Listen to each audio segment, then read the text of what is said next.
Oke, jadi mari kita mulai acara webinar hari ini. Jadi selamat pagi teman-teman semua yang sudah join di Zoom. Sebelumnya, marilah kita panjatkan puji dan syukur kehadirat Tuhan Yang Maha Esa. Berkat limpah kasih sayangnya, kita dapat berkumpul dalam acara webinar Mumtaz Academy dengan tema Rahasia Karir di Bidang Perpajakan dan Akuntansi. Webinar ini adalah webinar yang pertama kali diadakan oleh Mumtaz Academy dengan bertujuan untuk menambah wawasan dan mencerahkan para mahasiswa ataupun bagi kalian yang sudah bekerja di bidang pajak dan akuntansi dalam meniti karir di bidang tersebut. Sebelumnya, sebelum kita melanjutkan rangkaian kegiatan di pagi acara ini, tidak lupa saya perkenalkan diri sebagai moderator pada acara webinar kali ini. Perkenalkan, nama saya Putri Oktaviani. Latar belakang saya adalah lulusan akuntansi pada tahun 2021 dan sudah bergabung menjadi bagian dari Mumtaz Academy sejak tahun 2023.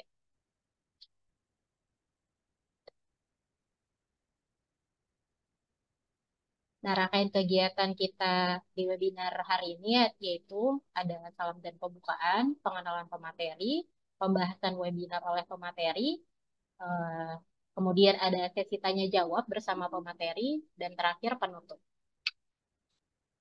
Kemudian saya akan melanjutkan dengan memperkenalkan pemateri kita yang akan mengisi acara webinar hari ini, yaitu Bapak Ardial Albar Tanjung, SEMBA, BKP, CPMA, dan ASEAN CPA.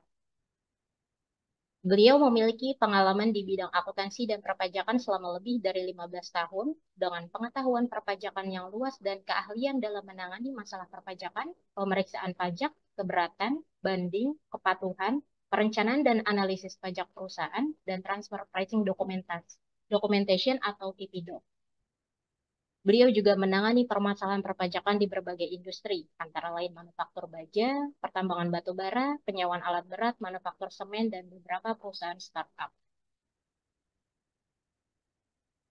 Beberapa pengalaman beliau yang paling lama adalah yang pertama di KAP Usman dan Rekan, jabatannya adalah Senior Tax Consultant sejak dari tahun 2008 hingga 2011. Kemudian dilanjut di PT Bakti Energi Persada sebagai Senior Tax Officer sejak tahun 2011 sampai 2015. Dilanjutkan dengan PT Leverage Semen Indonesia sebagai Asisten Tax Manager dari tahun 2013 hingga 2015. Kemudian di perusahaan yang sama dengan jabatan Tax Manager dari 2015 hingga 2016. Dilanjut PT Holcim Indonesia Tbk sebagai Tax Planning and Reporting sejak tahun 2016 hingga 2019. Dan yang terakhir di firma Mumtaz Consulting sebagai Managing Partner dari 2019 hingga saat ini. Berikut adalah beberapa latar belakang pendidikan beliau, juga skill dan sertifikasi. Beliau memiliki sertifikasi konsultan pajak di IKPI pada tahun 2014, juga memiliki sertifikasi Professional Management Accountant di IAMI pada tahun 2017, dan ASEAN Chartered Professional Accountant pada tahun 2018. Pengalaman eh, pelajar beliau yang terakhir adalah menjadi instruktur Privat Tax di Mumtaz Academy sejak 2023 hingga sekarang. Beberapa achievementnya juga, pencapaiannya juga bisa dilihat, dan training and other seminarnya juga bisa dilihat di layar berikut.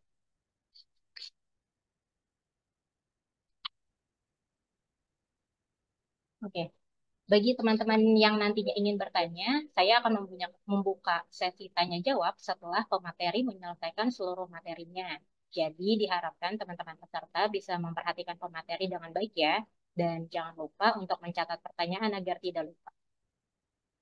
Baiklah, tidak perlu menunggu waktu yang lama lagi agar webinar hari ini bisa dirampungkan sesuai waktu yang ditentukan. Dengan segala hormat kepada Bapak Ardial Albar Tanjung selaku pemateri, waktu dan tempat saya persilakan. Oke, terima kasih Mbak Putri. Assalamualaikum warahmatullahi wabarakatuh. Waalaikumsalam warahmatullahi wabarakatuh. Oke, terima kasih Bapak, Ibu, teman-teman yang sudah join di webinar kita hari ini. Perkenalkan sebelumnya nama saya Ardial Albar Tanjung, biasa dipanggil Al. Saat ini saya menjabat sebagai Managing Partner di Bomtas Consulting Group dan juga Director di Bomtas Academy. Eh, Sebenarnya tujuan kita hari ini adalah sharing session ya, eh, terkait dengan profesi akuntansi dan perpajakan, eh, yang mungkin sebagian dari pengalaman saya pribadi atau juga dari pengalaman partner-partner saya atau rekan-rekan saya yang mungkin bisa diambil pelajarannya nih bagi teman-teman, khususnya mungkin teman-teman yang fresh graduate atau mungkin teman-teman semester akhir, supaya nanti bisa preparation lebih awal gimana sih dunia akuntansi. Tapi mungkin saya disclaimer dulu, ini eh, tidak berarti harus jalannya teman-teman sebagai akuntan tuh seperti itu gitu ya. Ini mungkin sharing session aja, ya, supaya nanti teman-teman tujuannya sebenarnya lebih awal menentukan saya tuh mau kemana nih ketika saya masuk di jurusan akuntansi itu, apakah saya pengen sebagai employee di suatu perusahaan, kemudian ataukah saya nantinya akan membuka kantor, mungkin kantor akuntan, KJA gitu ya, atau kantor konsultan pajak. Jadi semakin cepat teman-teman menentukan dari awal, menurut saya semakin bagus sehingga lebih terarah ke depannya mau kemana gitu.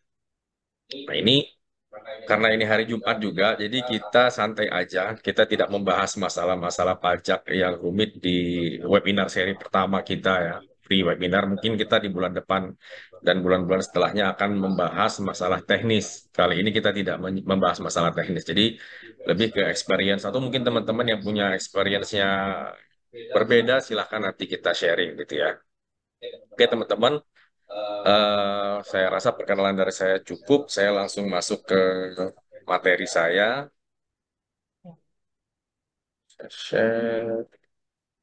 Nah, ini materi yang telah saya siapkan. Bisa dilihat teman-teman? Bisa, Pak, kelihatan. Oke. Nah, jadi rahasia berkarir di bidang perpajakan akuntansi. Sebenarnya ini tidak rahasia-rahasia banget, karena sebagian teman-teman juga sudah mengetahuinya. eh, Apa aja sih yang harus dipersiapkan sebagai seorang akuntan atau praktisi perpajakan gitu ya. Mungkin ini bagi yang sudah mengetahuinya bisa menjadi sebagai pengingat gitu ya. Pengingat supaya kita lebih terarah nih dalam berkarir di bidang dunia perpajakan dan akuntansi. Oke, today's agenda kita hari ini adalah yang pertama itu mengenai, saya akan overview sedikit mengenai tax accounting background. Apa sih tax dan accounting itu? Nanti di di chapter kedua kita akan membahas accounting and tax profession. Jadi teman-teman mungkin yang sudah tahu atau juga sudah mungkin sudah mempunyai lisensi akuntansi, menurut saya itu sangat bagus. Tapi yang belum tahu mungkin nanti kita akan bahas mengenai accounting and tax profession. Kemudian yang ketiga, improve your skill. Apa-apa aja sih skill yang dibutuhkan bagi teman-teman yang berkecimpung dunia akuntansi dan perpajakan. Jadi eh, skill-skill apa aja nih yang kita butuhkan? Apakah kita sebagai karyawan ataukah kita sebagai profesional ataupun praktisi? Nah, yang keempat, introduction of Mumtaz Consulting. Nah, ini karena free webinar, biasanya free webinar itu mengandung iklan ya, tapi semoga iklannya ini bermanfaat bagi teman-teman. Nanti di ending kita akan perkenalkan mengenai Mumtaz Consulting dan Mumtaz Academy itu apa sih. Gitu. Mudah-mudahan bermanfaat bagi teman-teman. Eh, Nanti jika ada yang ingin ditanyakan, silahkan raise hand atau open mic. Kita santai aja atau mau di kolom chat dulu ditanya, nanti kita akan bahas satu-satu. Kalau yang bisa saya jawab hari ini langsung saya jawab. Kalau yang mungkin sifatnya teknis, yang mungkin saya make sure-nya harus lihat aturan atau ya teknis perpajakan atau akuntansinya akan jadi PR bagi saya. Dan teman-teman kan semua udah ada grup ya, nanti akan coba saya jawab di grupnya teman-teman gitu. Oke, kita masuk chapter pertama. eh, Apa sih akuntansi gitu, akuntansi dan perpajakan. Ini teman-teman yang kuliah, kalau boleh tahu saya nanya dulu nih, yang backgroundnya non accounting ada berapa orang ya di sini ya? Ya, Boleh teman-teman boleh raise boleh hand. di-unmute ya. Di ini aja di raise hand dikasih emoticon tangan atau apa berapa orang sih Oh, di chat yang non non accounting? Boleh ditulis di kolom chat. Ada yang IT, IT dari Daniel. Mas Daniel IT. Siapa lagi nih? Mei, Pak Wahid Riyadi, Rahman Noviani, Ekonomi Ekonomi Syariah. syariah. Pak Muhammad Wahid, apa Pak? Non accounting kalau boleh tahu Pak.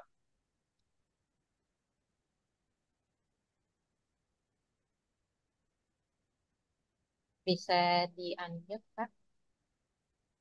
Wah, ada yang dari, oh Visipol.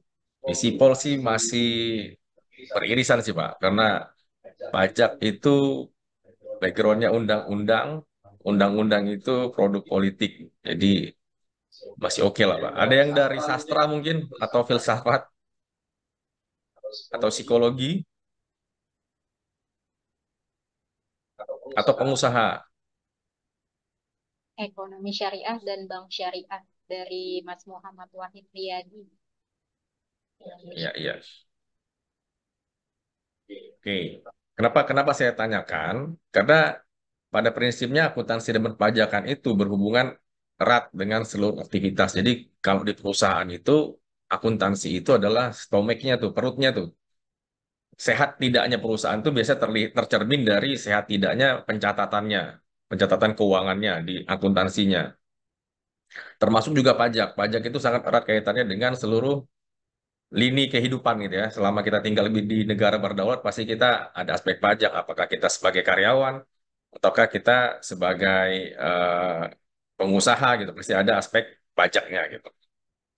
Nah, oke teman-teman, kalau kita lihat akuntansi itu adalah seni pencatatan dan penyajian informasi keuangan dalam ukuran moneter. Ini melibatkan mencatat, mengklasifikasi, menyusun ringkasan transaksi keuangan dalam laporan keuangan yang dapat ditafsirkan untuk mengambil keputusan. Jadi, endingnya mempelajari akuntansi itu adalah supaya kita bisa mengambil keputusan. Keputusan yang tepat diambil dari hasil laporan akuntansi yang tepat. Hasil laporan akuntansi yang tepat berasal dari pencatatan yang tepat. Jadi, mulai dari awal, dari saat dokumen transaksi itu diterima, kemudian dicatat dengan tepat, baru disajikan laporan keuangan tepat. Tujuannya adalah apa? Supaya nanti manajemen bisa mengambil keputusan. Nah, itunya pentingnya kita mempelajari ilmu akuntansi, teman-teman. Dan kalau bagi yang Muslim, akuntansi itu ternyata ada di Al-Quran tuh, kalau saya nggak salah, Al-Baqarah 285 yang merupakan ayat 283 atau 285 ya, merupakan ayat terpanjang di Al-Quran. Bahwasannya jika kita bertransaksi secara tidak tunai, maka harus mencatatnya. Jadi, apakah teman-teman seorang akuntan ataukah tidak akuntan, mencatat transaksi ekonomi itu sangat penting, teman-teman. Mungkin belum sampai se-advance menyajikan laporan keuangan, yang paling tidak mencatat uang masuk, uang keluar aja bagi pelaku UMKM itu penting. Kenapa? Karena biasanya kita suka lupa tuh. Nah, itu mungkin akuntansi versi paling dasar gitu ya. Kemudian kita masuk ke perpajakan. Ini dari sisi pemerintah ya. Pajak merupakan kontribusi wajib dari orang atau badan terhadap negara yang sifatnya memaksa sesuai dengan undang-undang tanpa adanya imbalan secara langsung. Pajak tersebut digunakan pemerintah dan dipergunakan sebesar-besarnya untuk kemakmuran rakyat. Ini dari sisi pemerintah. Jadi seluruh fasilitas negara yang kita dapatkan seperti mungkin jalan raya, seperti mungkin apa fasilitas kesehatan, puskesmas, BPJS segala macam itu diambil dari uang pajak yang dibayarkan oleh wajib pajak, gitu ya. Tapi dari sisi wajib pajak gimana? Dari sisi wajib pajak harus mengerti berarti aturan-aturan perpajakan supaya dia bisa preventif tuh dalam artian memaksimalkan revenue apa laba perusahaan dengan melakukan efisiensi pajak gitu. Karena dia sifatnya memaksa, maka ada konsekuensi. Kalau kita tidak membayarkan pajak dengan benar, tidak menghitung pajak dengan benar, maka ada denda ataupun penalti. Nah, cara menghitung pajak dengan benar ataupun membayar pajak dengan benar ya dengan akuntansi. Makanya akuntansi dan pajak itu saling berhubungan, tidak bisa dipisahkan tuh, teman-teman. Oke.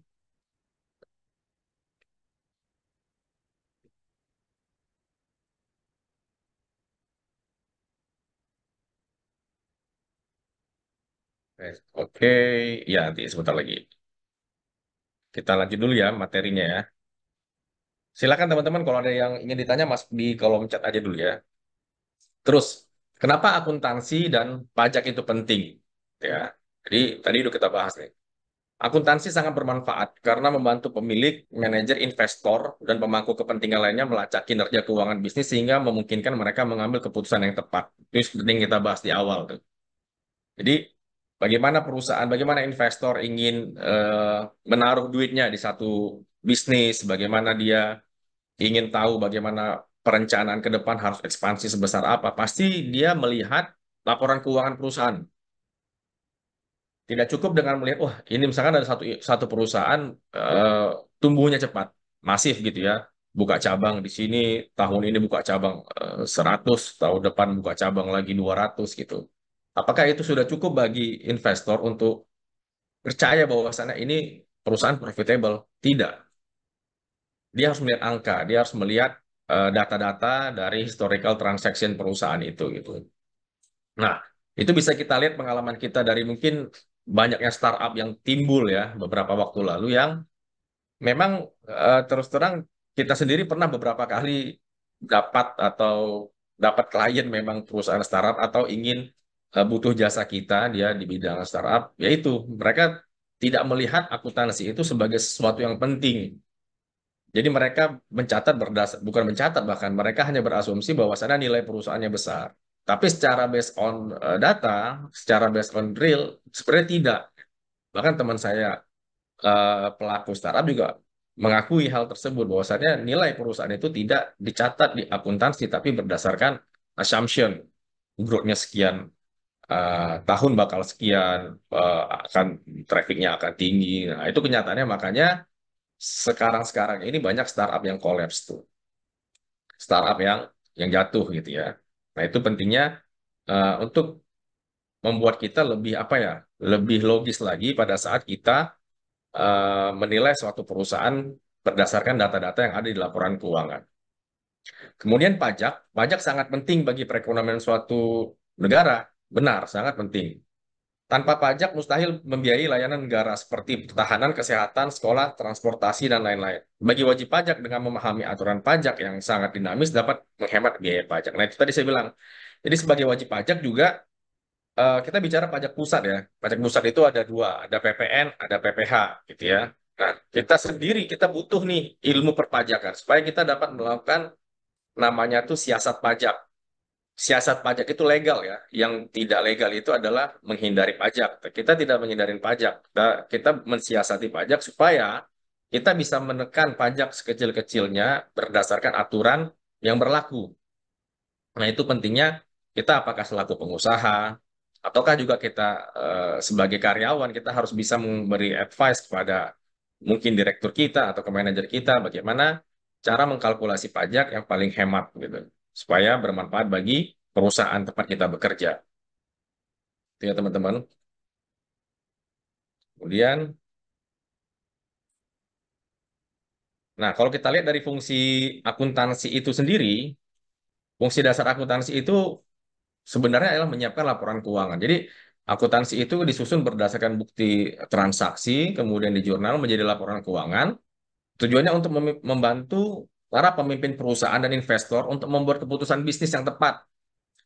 Selain itu, akuntansi juga berfungsi yang pertama itu sebagai alat tracking. Jadi alat tracking ini untuk menelusuri transaksi yang sudah terjadi di masa lalu ataupun yang sedang berlangsung. Jadi misalkan, let's say suatu perusahaan eh, sudah berjalan sekian tahun, ternyata diperiksa pajak misalkan di tahun kelima dia sudah berjalan 5 tahun, di tahun ketiga datang surat pemeriksaan pajak. Nah, akuntansi lah yang bisa membuktikan historinya itu. Misalkan angka di laporan pajaknya katakan dia punya laba fiskalnya katakan 1 miliar.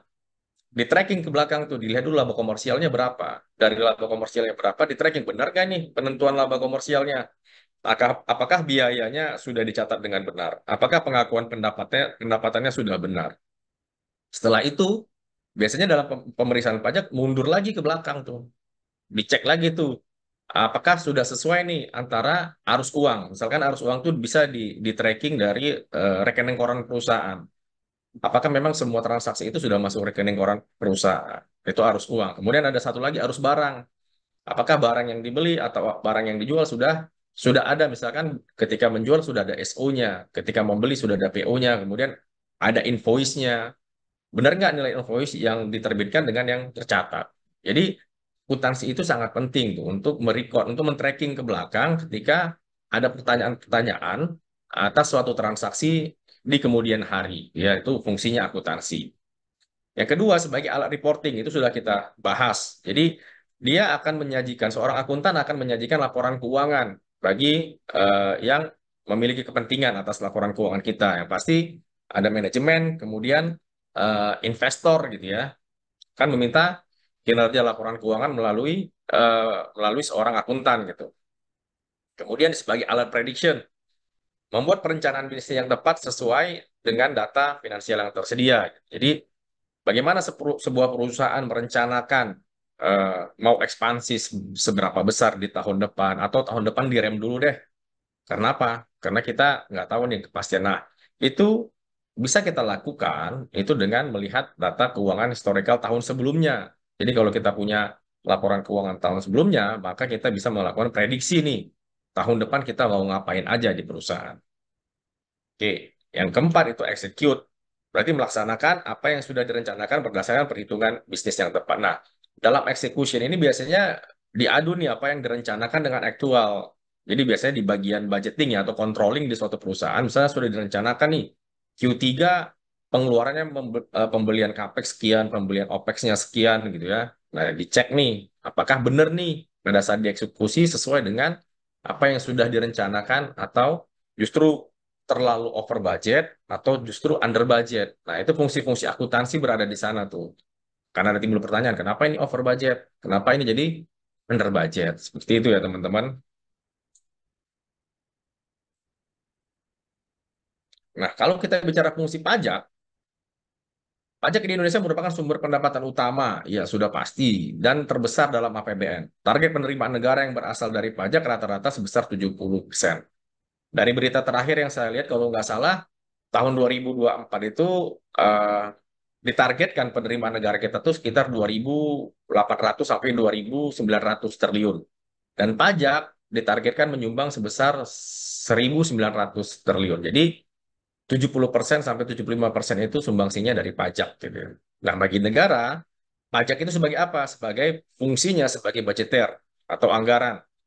Pajak memiliki fungsi untuk membiayai pengeluaran-pengeluaran negara. Itu sudah pasti ya. Apakah infrastruktur, apakah dia untuk menggaji ya pengeluaran rutin, menggaji para aparatur negara, ASN gitu ya. Terus yang kedua dia sebagai reguleran. Pemerintah dapat mengatur pertumbuhan ekonomi melalui kebijaksanaan pajak. Itu sudah pasti itu. Jadi apakah tarif pajak itu harus dinaikkan ataukah tarif pajak itu harus diturunkan gitu ya. Kemudian stabilitas dengan jalan mengatur peredaran uang di masyarakat, penggunaan pajak yang efektif dan efisien. Kemudian redistribusi pendapatan, pajak untuk membiayai pembangunan sehingga dapat membuka kesempatan kerja. Jadi uang-uang yang diterima oleh negara ya dari pajak digunakan untuk misalkan membangun jalan tol. Nah, itu tenaga kerja, menyerap tenaga kerja. Nah, itu akan menjadi redistribusi pendapatan, membuka lapangan kerja baru bagi masyarakat ya, bagi masyarakat. Jadi fungsi pajak dari sisi pemerintah ada empat: budgeter, reguleran, stabilitas ekonomi, dan redistribusi pendapatan. Oke. Nah, kalau kita lihat perbedaannya secara simpel ya, secara simpel tuh accounting dan tax itu, accounting itu pemilik kepentingannya siapa? Pemilik kepentingannya ada investor, kemudian manajemen, karyawan, publik bagi perusahaan yang TBK ya, yang sudah terbuka di bursa, kemudian supplier, customer dan lain-lain. Jadi accounting itu usernya lebih banyak. Sementara tax itu pajak, pemilik kepentingannya yang pertama ya pasti negara. Laporan pajak kita, SPT kita tuh yang paling concern melihatnya adalah kantor pajak. Benar nggak nih pajak kita nih? Benar nggak segini jumlah yang disetorkan ke negara? Yang kedua adalah manajemen perusahaan. Manajemen perusahaan juga perlu tuh melihat data apakah efektif tax rate kita ini cukup besar ataukah tidak gitu ya. Biasanya perusahaan-perusahaan multinasional memiliki kepentingan yang banyak, yang besar tuh. Apakah ketika dia membuka investasi di Indonesia lebih menguntungkan daripada dia buka investasi di India atau di Filipina? Biasanya konsideran mereka adalah pajaknya, dan mereka akan berinvestasi di perusahaan di negara di mana tarif pajaknya lebih kecil. Karena menurut perusahaan-perusahaan luar negeri itu ya expense yang mereka merasa tidak mendapat benefit secara langsung ya pajak gitu. Makanya banyak desain-desain bisnis sebenarnya yang eh, secara tidak langsung kalau dari sisi pemerintah Indonesia kok ini jadi merugikan Indonesia. Misalnya dia punya perusahaan besar di Indonesia, tapi kantor pusatnya di Singapura gitu ya. Padahal di Singapura itu kantornya kecil gitu, punya cuman ruko 3 atau 2 lantai, tapi di Indonesia pabriknya besar. Desain-desain itu yang jadi pertimbangan bagi pelaku usaha multinasional. Nah, kalau kita lihat dari sisi accounting, reportnya outputnya apa sih? Membuat atau mempelajari laporan, mempelajari ilmu akuntansi ya, report outputnya adalah pertama itu laporan keuangan terdiri dari laporan laba rugi, kemudian neraca, laporan perubahan ekuitas, laporan arus kas, kemudian catatan atas laporan keuangan. Nah, jadi teman-teman saya rasa ini bisa bisa sebagian dari sini ya saya yakin jurusan akuntansi pasti mengerti lah bagaimana bentuk laporan laba rugi, bagaimana bentuk laporan neraca, bagaimana laporan perubahan ekuitas, arus kas, catatan atas laporan keuangan. Atau ini bisa bisa diakses lah teman-teman. Apalagi perusahaan yang TBK bisa dilihat bagaimana bentuknya. Nah, kalau dari sisi pajak, bentuk laporannya cuma dua, SPT masa dan SPT tahunan. SPT masa itu adalah PPh Potput dan PPN, baru SPT tahunannya itu adalah PPh orang pribadi dan PPh badan, gitu ya. Cuman itu, nah ini masa-masa pelaporan SPT badan nih. 30 April batas waktu penyampaian SPT badan perusahaan. Jadi mungkin teman-teman yang berkecimpung di bidang pajak pasti lagi sibuk-sibuknya nih untuk menyiapkan laporan SPT badan perusahaan. Oke. Nah, kalau kita lihat nih, flow-nya, flow pencatatan akuntansi itu kan mulai dari transaksi nih banyak nih, bubble-bubble kecil nih banyak transaksi di perusahaan, kemudian di jurnal sama perusahaan, diposting ke general ledger atau buku besar, kemudian menjadi neraca saldo, dan akhirnya adalah final report, laporan keuangan. Nah, setelah laporan keuangan, barulah dibentuk SPT. Kita bicara ini konsep SPT badan ya. Jadi sebenarnya teks itu adalah the end of the process. Jadi pajak itu adalah akhir proses dari suatu flow akuntansi. Benar tidaknya SPT sangat ditentukan oleh benar tidaknya laporan keuangan. Makanya ini sangat-sangat berkaitan, gitu ya. Sangat-sangat berkaitan. Jadi teman-teman, pemahaman tentang ilmu akuntansi dan pajak itu adalah sesuatu yang menurut saya tidak bisa dipisahkan. Kalau teman-teman expert di bidang pajak, maka teman-teman juga harus paling tidak mengerti nih bagaimana akuntansi, akuntansi gitu ya. Bagaimana sampai satu laporan keuangan tersaji, gitu teman-teman. Oke, sampai di sini ada pertanyaan kah teman-teman? Coba saya gitu.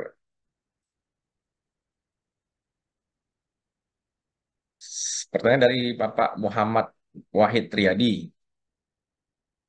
Apakah mau nanya, Pak, ada hubungannya dengan apakah ada hubungannya perpajakan perusahaan dengan audit internal dan dilihat dari segi apa? Oke, perpajakan perusahaan dengan audit internal. Oke.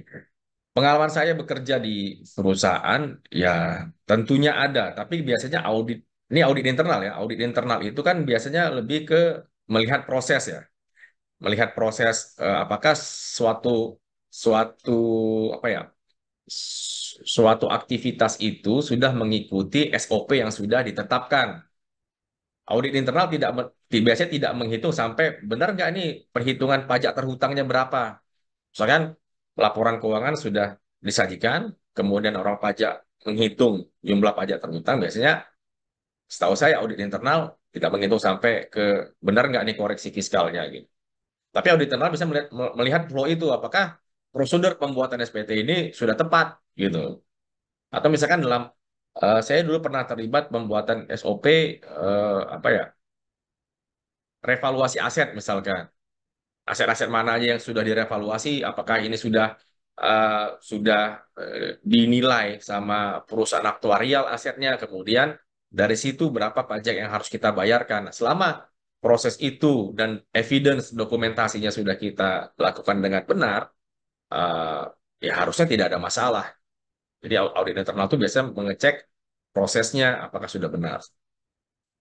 Kalau audit eksternal biasanya lebih ke kualitas eh, financial report ya, kualitas laporan keuangan yang sudah dibuatkan bagian accounting perusahaan kemudian diaudit oleh pihak eksternal. Seperti itu. Gimana Pak Muhammad Wahid? Apakah cukup menjawab? Atau mungkin teman-teman lain yang punya experience lain silahkan. Silahkan open mic juga. Saya izin minum ya.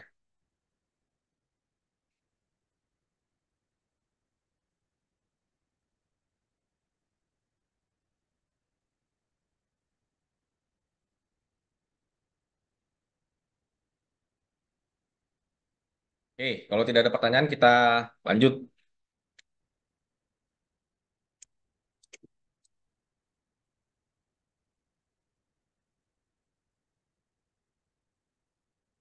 Nah, accounting and tax profession itu ini saya bagi dua ya secara general ya.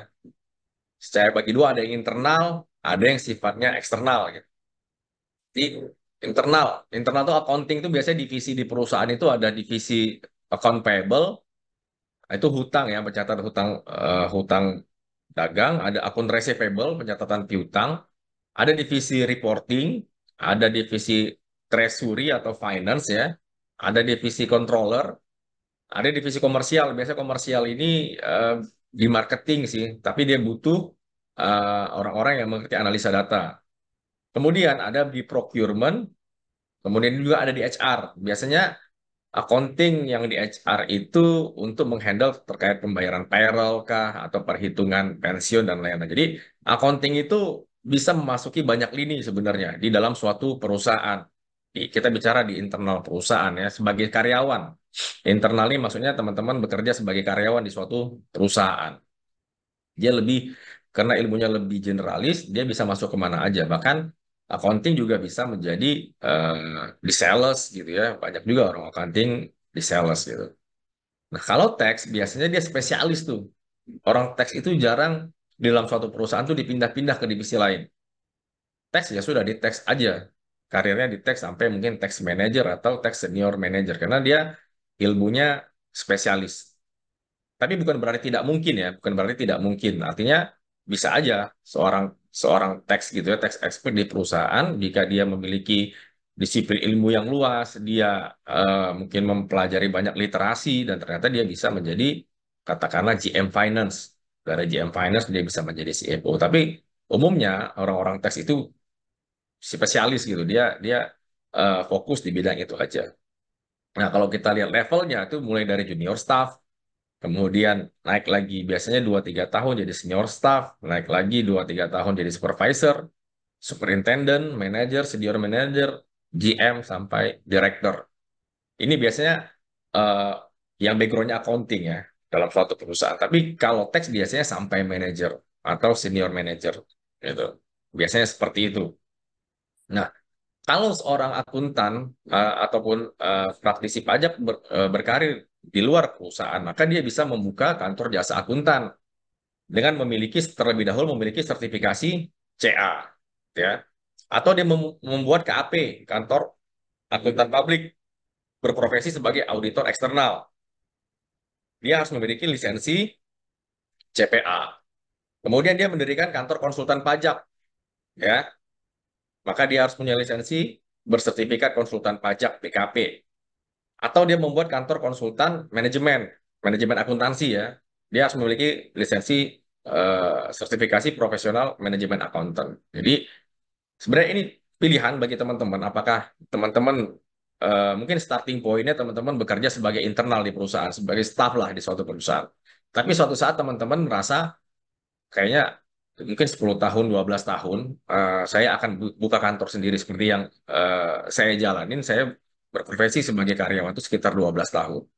Setelah itu saya memiliki lisensi BKP dan CPMA, kemudian saya bikin kantor konsultan sendiri. Itu juga pilihan. Nah, kenapa ini juga sangat-sangat menunjang ya teman-teman. Ini sangat-sangat menunjang karir teman-teman. Meskipun teman-teman tidak tidak berencana membuka kantor, tapi apabila teman-teman punya nih lisensi-lisensi akuntansi, sebenarnya tidak tidak sebatas ini aja ya. Masih ada di luar sana, ada CFA, ada CMA dari Australia, CFA juga mungkin dari Amerika, ada juga QIA terkait dengan internal control. Meskipun teman-teman tidak berencana untuk membuka kantor, berencana sebagai karyawan, saya sangat menyarankan itu diambil. Karena itu memiliki nilai nilai lebih lah di mata HR. Itu pengalaman pengalaman saya pribadi itu, pengalaman saya pribadi. Jadi ketika saya fresh graduate 3 tahun, saya ambil ujian sertifikasi konsultan pajak. Kemudian saya mau jump in ke company, ke perusahaan yang menurut saya cukup besar lah di batubara. Nah, waktu itu di interview tuh sama finance manajernya. Ada 2 orang. Setelah saya diterima, dia baru cerita. Jadi waktu waktu saya interview itu ada 2 orang, kata dia. Satu experience-nya 7 tahun, saya experience-nya 3,5 tahun. Jadi setengahnya kandidat pesaing saya tuh. Dan akhirnya dia terima saya. Kenapa? Karena saya sudah memiliki sertifikat konsultan pajak dan dia mengakui bahwasannya itu ujiannya susah pada saat itu. Saya waktu itu ikut ujian di tahun 2010. Jadi teman-teman, saya sangat menyarankan teman-teman yang mungkin masih kuliah ataupun fresh graduate di bidang accounting and tax gitu ya, ambillah sertifikat ini gitu. Dan satu lagi saya pernah hadir di seminar ya, seminar CPMA waktu itu. Kalau nggak salah sudah cukup senior tuh pengurusnya bilang, kita sebagai akuntan itu ataupun tax profesional itu sangat rentan ya, sangat rentan dengan masalah uang, masalah bribery, masalah eh, suap menyuap dan segala macam manipulasi gitu. Nah, tapi kalau kita hanya apa ya, hanya mengandalkan bekerja di satu perusahaan dan ternyata mungkin suatu saat kita berhadapan dengan hal-hal yang bertentangan dengan nilai. Misalkan, tapi semoga tidak terjadi juga dengan teman-teman tuh, kita disuruh atasan kita untuk memanipulasi angka. Kita diminta untuk menggelapkan uang lah segala macam. Kalau kita tidak punya apa backup lah ya, kita akan takut untuk mengatakan, wah tidak bisa Pak. Kenapa? Konsekuensinya kita dipecat gitu ya. Konsekuensi kita akan dipecat. Tapi kalau kita punya backup, misalkan ya sudah, kalau saya harus dipecat, saya akan bikin kantor sendiri. Kita paling nggak punya plan B ketika kita harus memperjuangkan nilai-nilai kita dalam bekerja. Atau nilai-nilai yang menurut kita, wah ini nggak bisa nih, nggak bisa saya kerjakan nih Pak. Mohon maaf. Jadi kita lebih bisa memiliki integritas. Kenapa? Karena kita merasa kalau kita nggak bisa bekerja sebagai karyawan, banyak tantangan yang bertentangan dengan nilai, kita bisa bikin kantor kita sendiri. Kita bisa bikin kantor kita sendiri, apakah kita mau bikin KJA, mau bikin KAP, mau bikin KKP, mau bikin kantor konsultan yang sifatnya general, itu bisa gitu. Nah, terus pertanyaannya apakah itu mudah ya? Tidak. Merintis usaha itu pasti susah, teman-teman. Tapi paling nggak ketika teman-teman mempersiapkan diri untuk mengikuti ujian, paling nggak teman-teman belajar dan meningkatkan kompetensi teman-teman gitu. Seperti itu. Nah, itu bagian dari peningkatan skill teman-teman juga. Oke. Nah, kemudian kita lanjut. Nah, kalau kita bicara internal, ini saya ambil dari Kelly ya. Kelly udah cukup famous lah. Kelly itu setiap tahun mengeluarkan salary guide, Indonesia salary guide. Jadi ini saya summary-in aja kira-kira ada 9 sektor industri dengan berbagai macam posisi, kualifikasinya rata-rata S1, experience-nya mulai dari 0 sampai dengan 10 tahun. Nah, ini nih range teman-teman nih. Teman-teman akan eh, ibaratnya punya guidance lah, punya guidance ketika teman-teman ingin misalkan berpindah karir, ingin melompat ke perusahaan yang lain. Tapi dengan syarat teman-teman punya kualifikasi yang saya bilang tadi tuh dengan experience. Jadi gini, kenapa sertifikasi itu penting bagi saya? Sertifikasi itu bisa mengakselerate experience. Seperti cerita saya tadi, saya katakan bersaing dengan orang yang experience-nya 2 kali lipat dari saya. Tapi saya punya sertifikasi nih. Nah, sertifikasi itu secara tidak langsung mengakselerasi experience saya gitu. Dianggap mengakselerasi experience saya. Meskipun tidak ada jaminan ya, tidak ada jaminan terkait dengan wah, apakah kita setelah memiliki gelar yang cukup banyak rezeki kita bakal bagus ya, enggak juga. Rezeki itu datangnya dari Allah. Tapi paling enggak kalau kita mengikuti lisensi atau sertifikasi itu, kita paling tidak serius gitu untuk mengejar karir di bidang itu. Nah, kita kembali ke internal, kalau kita lihat dari misalkan nomor satu nih banking and finance. Orang accounting senior officer itu dengan lulusan S1, experience 3 sampai 5 tahun, berdasarkan data Kelly ya, data Kelly itu range-nya antara 13 sampai 14 juta sebulan. Tax officer itu experience-nya 1 sampai 3 tahun 8 sampai 9 juta. Kalau kita lihat misalkan di Consumer Good and Services Trading, Finance Accounting and Tax Eksekutif, itu dengan experience-nya 3 tahun, itu minimal 8 juta sampai 9 juta ya di sini. Atau misalkan dia Tax Assistant Manager dengan pengalaman 3 tahun minimal 11 sampai 13 juta. Tahu yang tertinggi apa di sini? Yang tertinggi itu misalkan di industri high-tech nih nomor 8. Seorang Finance Director dengan experience 15 tahun, minimal gajinya itu 85 sampai 95 juta per bulan. Atau tax manager dengan experience 8 tahun, gajinya minimal 40 sampai 50 juta. Tapi ini tidak, maksudnya tidak harus menjadi patokan pasti begini ya teman-teman. Ini average. Ini berdasarkan surveinya dari Value. Sangat tergantung yang pertama dari kondisi perusahaan. Kalau perusahaannya UMKM, omsetnya di bawah 4,8 ya mungkin tidak seperti ini, tidak akan mungkin bisa menggaji karyawannya seperti ini gitu. Atau mungkin juga perusahaan yang global, multinasional bisa jadi lebih besar dari ini gitu ya. Jadi ini patokan teman-teman kalau misalkan teman-teman bekerja di perusahaan yang middle up lah ya, saya middle up, ini bisa menjadikan patokan. Nah, ini function-function di berbagai industri yang ada di perusahaan. Oke. Next. Nah, kita bicara dari sisi eksternal nih. Nah, kalau dari sisi eksternal, saya tidak bisa mencantumkan salary. Karena saya berasumsi teman-teman ini sebagai apa ya, self-employ. Kalau dia memang orang pribadi atau dia business owner. Kalau dia membuka eh, perusahaan. Apakah firma bentuknya ataukah KJA ya. Jadi memang tidak ada standar. Berapa sih fee-nya, berapa sih benefitnya itu tidak ada standar. Karena teman-teman berproyeksi sebagai self-employ. Nah, kita bicara masing dari empat tadi kita akan bagi dua. Yang pertama itu sertifikasi di bidang akuntansi. Ada tiga yaitu IAI, IAPI, dan IAMI. Dan yang terakhir nanti di bidang perpajakan ada IKPI ya, Ikatan Konsultan Pajak. Nah, ini fungsinya kemana nih arahnya nih? Kenapa ada tiga? Dulu setahu saya ini cuma satu, cuma ada IAI teman-teman. Beriring jalannya waktu karena tujuannya berbeda, tujuan reportingnya berbeda, maka timbullah IAPI untuk audit ya, audit eksternal perusahaan. Kemudian IAMI untuk akuntan manajemen. Nah, IAMI ini sebenarnya tidak, yang saya bilang tadi tidak ada izin khusus ketika dia harus membuka kantor. Berbeda dengan IAI dan IAPI, memang harus ada izin khusus dari Kementerian Keuangan. Kalau IAPI ini sifatnya lebih general. IAPI cocok untuk sebenarnya untuk direktur sih, karena dia bicara mengenai manajemen di perusahaan. Oke. Nah, kita bicara dari CA dulu ya, Chartered Accountant ya. Eh, Saat ini ujiannya itu ada 3 layer. Yang pertama itu level foundation, yang pertama itu yang basic ya, yang di sini ya, kita lihat yang kanan ya.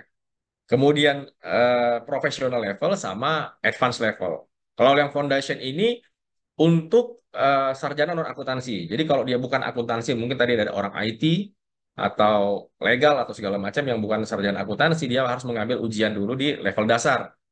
Ini mata-mata ujian, mata kuliahnya nih, mata ujiannya. Akuntansi keuangan, akuntansi biaya, hukum bisnis, perpajakan, asuransi, manajemen keuangan, ekonomi bisnis, gitu ya. Setelah lulus ini baru bisa naik ke professional level. Nah, professional level ini bisa langsung diambil bagi lulusan S1 akuntansi, gitu ya. Kalau S1 akuntansi dia bisa langsung masuk ke professional level. Ujiannya apa aja? Ada audit and assurance, akuntansi manajemen, manajemen perpajakan, manajemen keuangan lanjutan, dan sistem informasi dan pengolahan data internal. Setelah itu baru ambil ujian lagi, pelaporan korporat dan manajemen strategi. Nah, ini sifatnya hierarki ya. Lulus dulu yang bawah, baru yang tengah, baru yang atas. Setelah lulus ini baru kita bisa mengajukan untuk membuka KJA, kantor jasa akuntan. Jadi outputnya apa? Jadi kita nanti bisa menerbitkan laporan keuangan.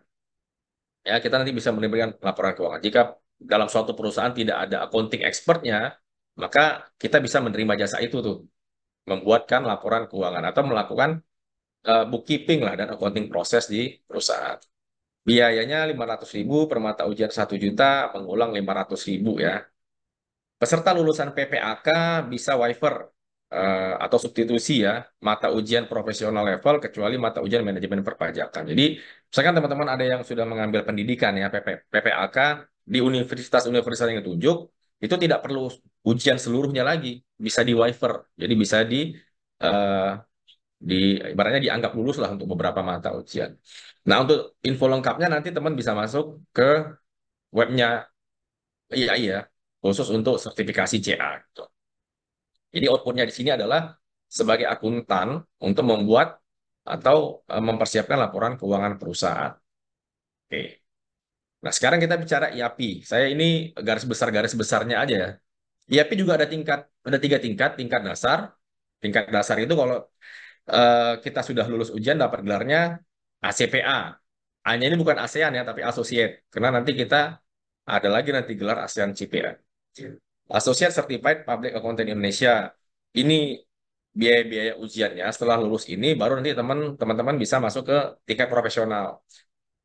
Oh, typo deh. Profesional ini untuk tidak yang berpraktek ya teman-teman. Jadi kalau teman-teman sudah lulus tingkat profesional dan tidak mau berpraktek, tidak perlu naik ke yang ketiga. Cukup di yang kedua saja. Jadi membayar ujian kemudian mengikuti ujiannya. Ujiannya sebenarnya hampir-hampir mirip dengan yang ujian CA. Dan sayangnya kita tidak bisa mewaiver nih. Misalnya kan kita sudah lulus ujian IAPI, apakah bisa di waiver ke ujian IAI yang CA? Nggak bisa, karena ini sudah dua asosiasi yang berbeda, teman-teman ya. Nah, bagi teman-teman yang sudah punya register negara akuntan, khususnya mungkin sarjana-sarjana akuntansi sebelum tahun 2010 ya kalau nggak salah. Dulu kan seluruh sarjana akuntansi dari universitas negeri itu bisa mendapatkan register negara akuntan, gitu ya. Jadi 3 asosiasi tadi, kalau kita lulus kita mendapat register negara akuntan. Nah, bagi yang sudah mendapatkan register negara akuntan tidak perlu mengambil ujian tingkat dasar, langsung tingkat profesional, ya, langsung tingkat profesional dan itu juga bisa melalui RPL RNA namanya. Kita jadi tidak perlu langsung ujian, kita bisa mengikuti semacam workshop, tapi di endingnya nanti ada semacam post test. Itu biayanya 7 juta gitu. Kemudian bagi yang mau mengikuti audit ada lagi namanya penilaian pengalaman audit gitu. Terus terang saya di dua ini, sorry, bedanya IAI sama IAPI apa? Kalau IAI tadi yang membuat laporan, sorry, CA sertifikasi CA dan CPA apa? Kalau CA tadi itu yang membuat laporan keuangan. Kalau CPA, dia yang mengaudit laporan keuangan. Jadi kalau bisa dibilang CA itu bikin laporan keuangan, CPA itu yang memeriksa apakah laporan yang dibuat oleh si CA ini sudah sesuai dengan standar audit gitu ya, standar audit prosedur audit gitu. Jadi ini profesi akuntansi yang bisa teman-teman milih. Dan di CPA ini memang dibutuhkan orang yang bermental seuzon ya, tidak langsung karena auditor itu kerjanya berdasarkan kecurigaan. Jadi orang-orang yang selalu snuzon kayaknya agak berat di sini. Jadi teman-teman harus punya kecurigaan untuk menjadi seorang auditor gitu ya. Dan peluang kerjanya sangat-sangat prestis lah jika teman-teman punya certified CPA gitu ya. Perusahaan juga melihat wah ini orang yang sangat-sangat qualified lah di bidang akuntansi. Nah, yang terakhir CPMA. Terus terang saya yang dua tadi saya belum baru akan mau ngambil. Tapi kalau CPMA saya sudah lulus tahun 2018 kalau nggak salah ya. Certified Professional Management Accountant. Kalau di luar itu namanya CMA. CMA. Banyak yang dulu kalau nggak salah bisa disetarakan dengan CMA Australia. Jadi teman-teman yang punya gelar CPMA bisa melakukan penyetaraan gelar dengan CMA Australia. Ini fokusnya kemana? Ini sebenarnya fokusnya kepada internal kalau saya bilang, kepada misalkan teman-teman sebagai manajer finance atau teman-teman sebagai director, sertifikasi ini sangat sangat tepat karena dari mata ujian yang dipelajari ini dari fundamental business and organisasi behavior, manajemen informasi, financial management, kemudian cost management ini sangat terkait dengan manajemen perusahaan.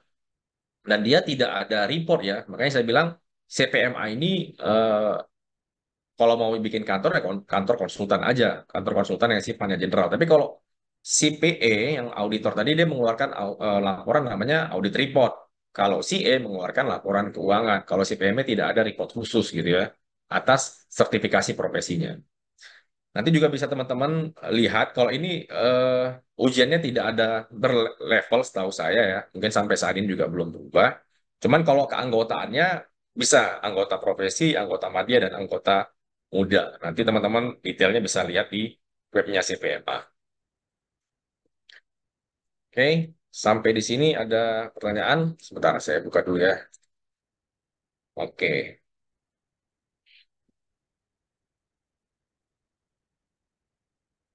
saya baca aja beberapa.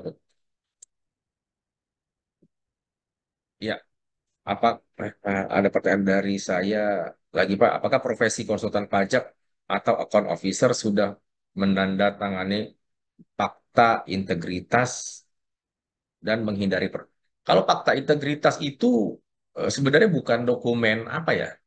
Saya waktu masih junior officer juga karena junior consultant dari perusahaan klien saya bisa aja menandatangani fakta integritas. Fakta integritas itu kan komitmen aja sebenarnya, komitmen bahwasannya perusahaan tidak akan melakukan bribery atau fraud. Biasanya orang pajak tuh sering mengundang itu gitu, apa wajib pajak untuk menunjukkan bahwasannya masing-masing pihak itu memiliki integritas. Tapi secara substansi kita menandatangani atau tidak, kita harus nggak boleh melakukan bribery ataupun fraud, gitu kan? Itu semacam apa ya? Piagam lah kalau saya bilang. Nggak masalah sih menandatangani itu nggak masalah. Beda halnya dengan SPT gitu ya, atau laporan keuangan, itu nggak bisa sembarangan orang yang bisa ngasih authorize. Menurut saya nggak masalah mas kalau fakta integritas ya. Bersertifikasi ini diverifikasi oleh BNSP dan LSP ya. Kalau setahu saya ini mungkin sesuatu yang beda ya mas dengan BNSP. BNSP itu lebih ke apa ya? Ke teknisi ya, teknisi karena ini tingkatannya profesi biasanya yang mengeluarkan itu adalah asosiasi yang ditunjuk oleh Kementerian Keuangan, kementerian terkait. Jadi yang tiga asosiasi tadi itu izinnya dikeluarkan oleh Kementerian Keuangan. Jadi bukan bukan melalui BNSP setahu saya. Kalau BNSP ini mungkin saya salah ya, tapi setahu saya lebih ke semacam apa ya? Pelatihan yang sifatnya teknis ya. Teknis aja dia murni teknis kalau nggak saya nggak salah. Saya pernah ikut BNSP kayak misalkan yang dilakukan yang diselenggarakan oleh Kementerian Tenaga Kerja. Itu kan ada balai diklatnya tuh misalkan dia apakah eh, pelatihan mengelas kah atau barista kah atau segala macam ya. Itu berbeda. Kalau ini kita terkait dengan profesi akuntansi. Itu Mas Daniel. Kalau CA di IAI itu ada masa berlakunya ya Pak, dan kita mesti tidak. Setahu saya baru mau ujian rencana tahun ini, tapi setelah diskusi dengan adminnya CA, tidak ada masalah apa masa berlaku renewal, cuma ada kewajiban PPL Mas. Nah itu yang kadang-kadang bagi praktisi akuntansi ataupun pajak lumayan ya, lumayan biayanya lumayan. PPL itu kan eh, program profesi berkelanjutan kalau nggak salah ya. Jadi kita dituntut harus hadir seminar dan kita harus bayar. Biasanya biayanya itu sekitar antara 750 sampai 1 juta. Dan itu ada PPL-nya, ada kreditnya. Sekali PPL misalkan 8. Nah, misalkan kita punya kewajiban 36 dalam setahun. Berarti kita 8 dikali eh, 3 atau dikali 4 gitu ya. Gitu Mas. Tidak renewal, tapi ada kewajiban PPL Mas. Sinyal internet saya lemah, putus-putus. Iya Pak Sugiarto. Oh, Pak Sugiarto sudah SK ya, Pak. Nanti boleh, Pak, kalau mau di-share pengalamannya menjadi AK ataukah sudah di waiver, Pak, menjadi CA, Pak. Dari Sela, Pak, lebih worth it lanjut S2 jurusan akuntansi atau fokus mengikuti sertifikasi CA dan CPA. Balik lagi, Mbak Sela, tujuan Mbak Sela berkarir ini mau kemana? Saya punya teman, adik kelas saya dulu, dia pengen jadi guru besar. Kalau dia pengen jadi guru besar di kampus, memang dia punya passion mengajar. Ya sudah, lanjutkan S2, lanjutkan S3, jadi doktor. bikin penelitian, ya mudah-mudahan jadi profesor muda gitu ya. Tapi kalau dia ingin menjadi profesional atau praktisi, maka lebih lebih saya sarankan ngambil sertifikasi seperti itu. Jadi balik lagi nih kita mau kemana nih? Makanya dari awal tuh tujuan saya bikin free webinar ini supaya teman-teman mungkin semester akhir atau fresh graduate tahu nih mau kemana nih gitu ya. Kalau untuk berkarir ya, kalau untuk berkarir sebagai karyawan atau buka kantor, lebih baik ikutin ujian sertifikasi. Itu saran dari saya, Mas. Maaf, sinyal saya agak terganggu. Tidak apa-apa, Pak Barunti. Oke, ada yang raise hand, Pak Aslam ya, Pak? Apakah ingin open mic, Pak Aslam? Ya, Ya, Pak. Salam kenal, Pak. ya, terima kasih atas waktunya. Saya ada dua yang saya ingin komentari ya. Ketika kita bicara soal teks spesialis yang tidak apa namanya potensinya kecil lah untuk dipindah. Itu menurut saya karena yang namanya teks spesialis itu kan kita punya sertifikasi brevet ya minimal. Kita perlu kursus apa namanya kursus brevet pajak AB. Dan di kalau saya nggak tahu di undang-undang perpajakan ya, tetapi paling tidak di kita bicara soal e-faktur itu kan yang eh, kita bicara soal kuasa wajib pajak itu kan syaratnya harus punya sertifikasi brevet. Dan ketika kita bicara soal e-faktur itu kan bukan admin pajak tapi super admin. Iya, Pak.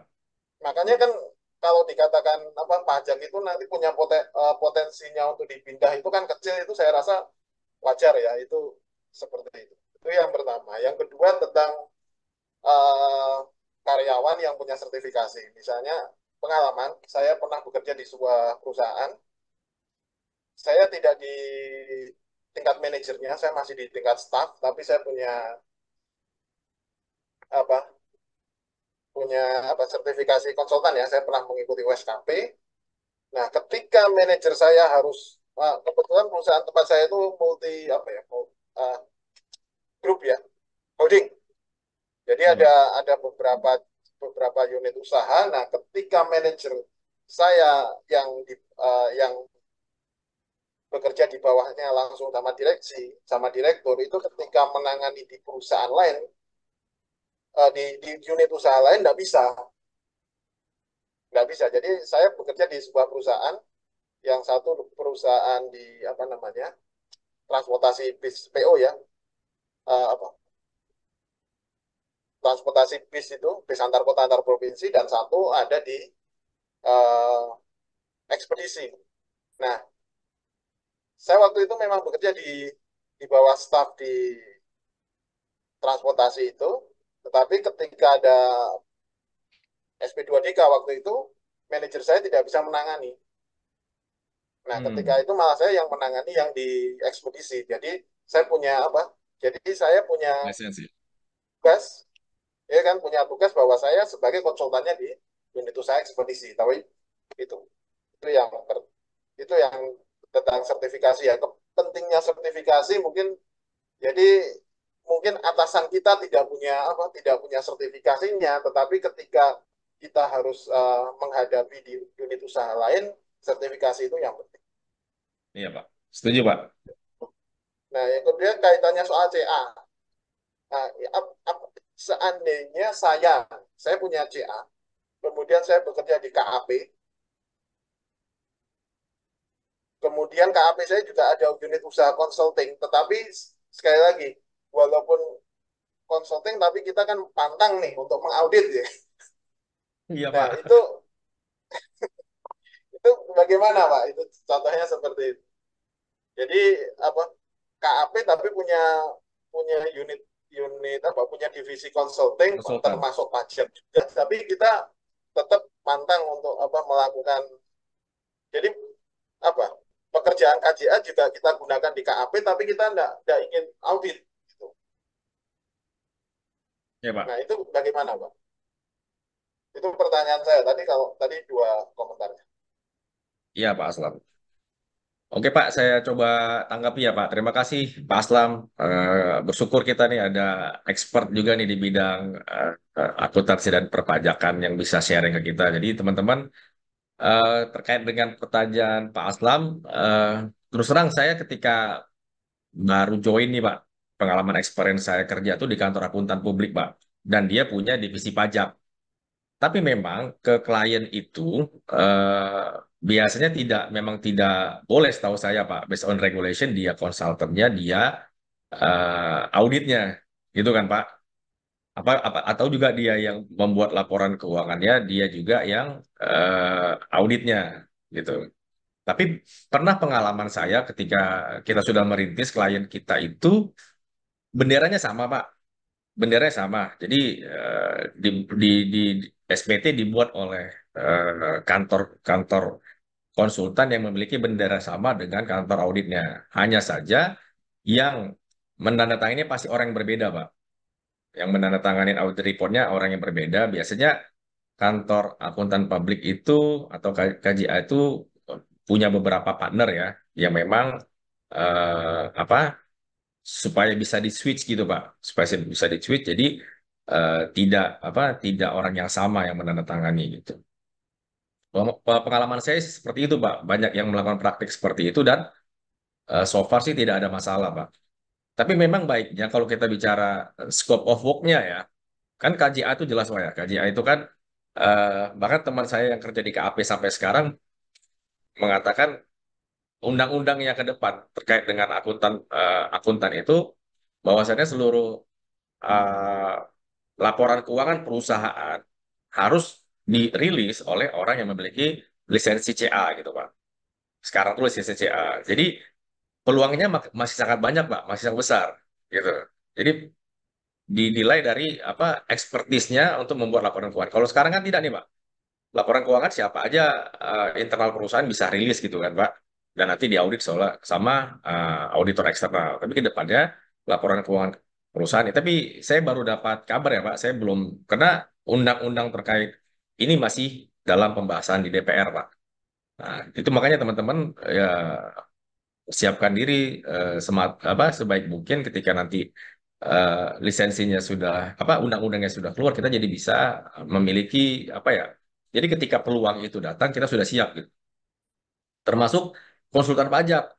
Kita Bapak juga mungkin tahu Pak ya, di konsultan pajak itu kan sudah lama mengajukan undang-undang terkait konsultan pajak Pak. Tapi kan sampai sekarang belum belum belum rilis-rilis juga Pak terkait dengan profesi siapakah sih yang berhak membuat SPT perusahaan seperti itu Pak Aslam. Mungkin itu Pak dari saya Pak. Terima kasih atas tanggapannya Pak. Ya, makasih. Ya, makasih Pak. Kalau boleh tahu Pak Aslam sekarang di KP Pak atau punya kantor juga Pak Aslam? Ya, saya Atau konsultan di juga Oke ngajar Pak. juga. Oh, oke Pak. Di Jakarta Pak? Enggak di daerah, Daerah mana Pak? di di Solo saya. Oh, waduh, Di salam kenal Solo. Pak. Ya Pak, kapan-kapan nanti kalau main ke Jakarta boleh mampir Pak ke kantor kita Pak. Oh iya, saya sering ke Jakarta kok. Oh, klien di Jakarta Pak. Ada, sering juga Iya, ke iya, Jakarta. iya, iya, iya. Iya. Baik Pak, baik Pak. Oke Pak, nanti kita mungkin bisa diskusi di lain sesi ya Pak ya. Ya, Terima kasih Pak Aslam. terima kasih. Oke, kita lanjut ya teman-teman ya. Nah, tadi tiga, tapi sebenarnya akuntansi itu tidak sebatas tiga itu aja seperti yang saya bilang, masih luas lagi itu sertifikasi yang teman-teman pengen ambil. Nah, sekarang kita masuk ke pajak nih. Jadi sertifikasi di bidang perpajakan itu disediakan dengan BKP ya. Eh, ada USKPA, ada USKPB. Ujian USKP itu bagi teman-teman yang belum tahu singkatan dari ujian sertifikasi konsultan pajak. Ada A, ada B, ada C. Nah, ini biaya yang terakhir saya dapatkan gitu ya. Nah, se semenjak beralihnya pembinaan konsultan pajak kepada Pusat Profesi Keuangan di September 2022, USKP 2023 ini pertama kalinya diselenggarakan oleh penyelenggara sertifikasi konsultan pajak dan ini di bawah Direktorat Jenderal Pajak. Dan setahu saya dua kali USKP ini gratis tuh bagi yang A.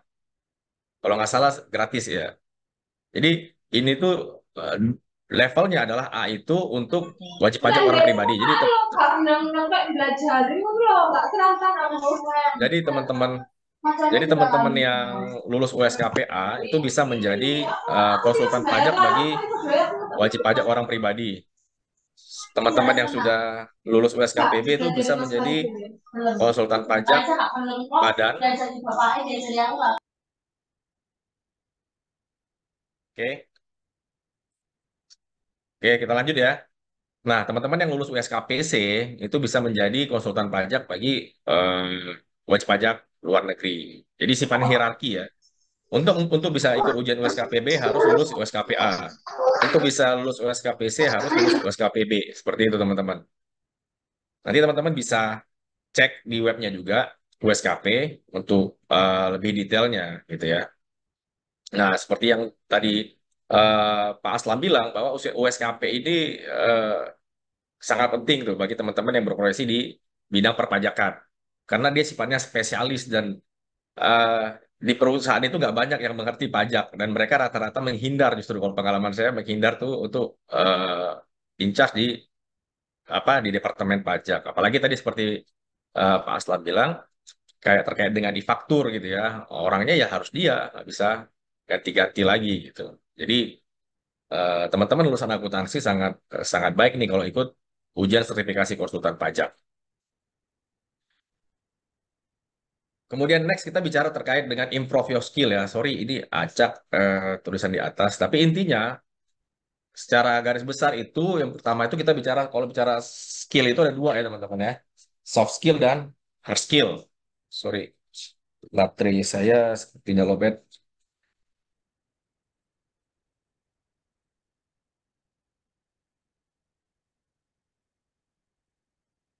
Oke, soft skill itu yang pertama tuh komunikasi dan hubungan kerja. Pengalaman saya bekerja di perusahaan itu sangat penting teman-teman ya. Apalagi kalau kita di departemen pajak. Pajak itu the end of the process ya, saya bilang tadi. Tapi ketika kita diperiksa pajak maka mundurnya ke belakang itu jauh. Jadi mundurnya itu maksudnya gini, ketika orang pajak datang ke perusahaan dia tidak hanya minta SPT, SPT itu mereka sudah punya. Justru yang dia minta itu adalah dokumen-dokumen di luar SPT, rekening koran kah, kemudian GL segala macam dokumen akuntansi berarti kita berhubungan dengan akuntan. Kalau mereka ada data-data yang lebih lanjut apa terkait dengan misalkan pembelian barang, maka kita bicara nanti dengan orang inventory. Mereka tidak tidak yakin dengan pencatatan fix aset kita, maka kita nanti akan ngomong dengan orang fix aset. Tidak yakin mereka dengan agreement kita. Apakah agreement kita itu sudah sesuai dengan angka yang tercatat di buku kita? Maka kita akan berhubungan dengan orang legal. Jadi orang-orang teks itu sangat dibutuhkan ilmu komunikasi dan hubungan kerja, teman-teman. Jadi jangan sampai eh, apa ya pada saat kita menghadapi pemeriksaan kita terkendala gara-gara kita tidak memiliki soft skill ini. Dan menurut saya ini nilainya itu 50% dari kemampuan pajak. Jadi kalau kita menghadapi pemeriksaan pajak, ilmu komunikasi kita, menjalin hubungan baik dengan orang itu 50-50 dengan skill perpajakan kita. Pengalaman saya beberapa kali menghadapi pemeriksaan pajak, berkomunikasi dengan tim dan berkomunikasi dengan orang pajak itu penting gitu. Jadi bahkan itu dulu yang harus kita tunjukkan. Jadi ketika kita berhadapan dengan orang pajak, ketika kita berkomunikasi dengan baik, mereka trust dengan kita, biasanya tidak perlu terlalu apa ya, tidak perlu terlalu ngotot-ngototan terkait dengan koreksi gitu. Jadi kita bisa karena mereka sudah trust sama kita. Tapi kalau mereka sudah tidak suka melihat kita dengan komunikasi kita yang tidak baik, maka proses pemeriksaan itu akan menjadi alot gitu dan bahkan bisa sampai keberatan, bisa sampai ke banding. Jadi bagi teman-teman yang di divisi pajak komunikasi dan hubungan kerja itu sangat penting. Bahkan gini kadang-kadang pengalaman saya pribadi itu jadi ketika kita menghadapi satu pemeriksaan pajak biasanya ternyata berhasil nih. Kita berhasil menurunkan koreksi dari pemeriksa pajak. Itu achievement-nya kan ke kita tuh. Tapi kan achievement itu kita dapat karena teman-teman kita yang di belakang, yang di accounting, yang di legal, yang di fix asset segala macamnya mensupport data ke kita. Nah, kadang-kadang itu jadi semacam wah secara tidak langsung enak aja lu ya. Gua yang capek-capek nyari data tapi lu yang dapat reward. Nah, kira-kira kayak gitu tuh. Nah, itu pentingnya kita menjalin komunikasi dengan teman-teman gitu. Jangan sampai kita merasa, wah ini kan karena rekonsiliasi kita bagus. Ya, rekonsiliasi kita bagus, kalau nggak disupport dengan teman-teman yang lain, apa kita bisa bagus? Nggak juga. Seperti itu ya. Jadi, bagaimana caranya membuat satu tim. Jadi, waktu itu, kalau saya sih, ketika kita memang terkendala, katakanlah berkomunikasi ya, dengan teman-teman yang ada di departemen lain, maka kita jangan paksakan diri. Kita minta bantuan dari eh, atasan atau N plus one kita atau N plus 2 kita. Bahkan waktu itu saya masih asisten manajer, saya langsung pas ke CFO. Saya bilang, saya butuh ini. Nah, akhirnya dia yang mengkomunikasikan. Sampai kita bikin waktu itu uh, building tax awareness semacam project lah untuk memahamkan bahwasanya pentingnya pajak bagi perusahaan dan juga bagi KPI semua orang seperti itu ya teman-teman. Jadi kita tidak bisa kerja silo. Kita di departemen kita aja tax kita rapi ya, itu agak susah sih. Apalagi perusahaan-perusahaan yang sering diperiksa pajak. Terus yang kedua manajemen waktu itu juga penting ya teman-teman. Kita tahu pajak itu bedanya dengan accounting. Kalau accounting mungkin ketika ada salah jurnal ya kita bisa di kelas. Bos marah ya, selesai dia marah. Tapi kalau pajak kita lewat waktu tidak cuma dimarahi bos, tapi ada konsekuensi penaltinya. Jadi kita harus benar-benar time manajemennya tuh harus tepat tuh ya, harus tepat. Jadi jangan sampai ada timbul penalti karena itu akan menjadi apa? Jadi tidak baik lah bagi perusahaan. Kemudian skill yang selanjutnya analisis dan penyelesaian masalah. Jadi gini, ketika kita misalkan dapat SP2DK ya, surat dari kantor pajak atau surat pemeriksaan pajak, eh, kita tidak hanya menyajikan masalah itu ke atasan kita atau ke tim kita, tapi berpikir bagaimana penyelesaiannya. Jadi ketika kita menerima surat dari pajak, oh ini masalahnya ini, isunya segini, kira-kira nih kalau kita fight kita bisa reduce segini, sisanya segini. Jadi hal-hal seperti itu eh, perlu. Jadi kita analisa dulu nih setiap ada masalah, baru kita cari solusinya yang menurut kita terbaik, baru kita highlight ke atasan. Nah, apakah atasan itu menggunakan kita atau menggunakan konsultan ya silahkan aja ke atasan. Karena saya juga pernah pengalaman ada satu masalah, sudah saya kasih begini loh cara penyelesaiannya, ternyata tidak, mereka mungkin tidak trust ya karena orang asing, dia telepon konsultan gitu. Dia telepon konsultan, dan konsultannya menanyakan ke saya juga. Jadi saya mengadvise konsultan, konsultan mengadvise CFO, dan CFO-nya membayar konsultan. Harusnya saya dapat itu waktu itu, tapi ya begitulah. Kadang-kadang di perusahaan asing itu tidak mudah untuk apa, apalagi apalagi direktur baru gitu ya dari luar negeri, mereka pasti lebih percaya dengan brand-brand konsultan luar negeri. Saya bilang salah ya enggak, kan duitnya juga duit perusahaan, bukan duit saya ya. Jadi ya seperti itu, tapi nggak masalah, nggak masalah. Jadi waktu itu tuh saya bilang, aduh sayang juga nih kalau harus ditanyakan seperti itu. Tapi ya dari situ perlahan dia mulai percaya dengan saya. Oh ya, advice-nya sama. Terus yang ketiga, yang keempat, detail dan kehati-hatian ya. Detail dan kehati-hatian. Jadi seorang accounting atau tax expert itu memang harus bekerjanya detail. Dan juga ada konsep kehati-hatian gitu. Jadi karena kesalahan-kesalahan kita tuh berefek kepada penalti gitu. Kalau bisa memang eh, jadi ada yang action di kantor itu, bro. Kalau perusahaan besar itu memang sudah ada layer ya dalam satu divisi, ada yang staff, ada yang supervisor, ada yang manajer. Jadi kalau bisa yang memang melakukan dengan yang mereview itu adalah orang yang berbeda. Kadang-kadang kita mungkin selaku manajer kita merasa yakin nih udah benar nih. Ternyata ada typo, ada salah. Saya sendiri nggak malu untuk memberikan kertas kerja saya ke staff saya, nggak malu. Nggak apa-apa karena eh, satu dia buat dia jalan dia untuk belajar ini apa sih sebenarnya maksud ini, atau ini apa sih eh, misalkan saya bikin slide gitu atau saya bikin suatu report gitu ya, saya kasih aja supaya mereka juga oh mengerti, supaya mereka cepat naik kelas gitu ya teman-teman. Terus yang kedua juga ya kita juga harus direview selaku manajer lah katakan, atau kita headnya, supaya ketahuan nih oh kita sering typo di sini, kita sering salah di sini gitu kan. Jadi perlu layer lah siapa yang creator, siapa yang reviewer gitu. Nah, itu terkait dengan soft skill. Nah, kita bicara hard skillnya sudah pasti ya. Microsoft Office itu, Excel itu wajib. Silakan teman-teman, saya yakin teman-teman yang di accounting pasti lah berhubungan dengan Excel, minimal formula-formula seperti VLOOKUP, LOOKUP, SUMIF, dan teman-teman yang lainnya gitu ya. Pasti itu udah familiar lah dengan teman-teman ya. Mungkin yang datanya sampai ratusan ribu pakai makro segala macam gitu ya.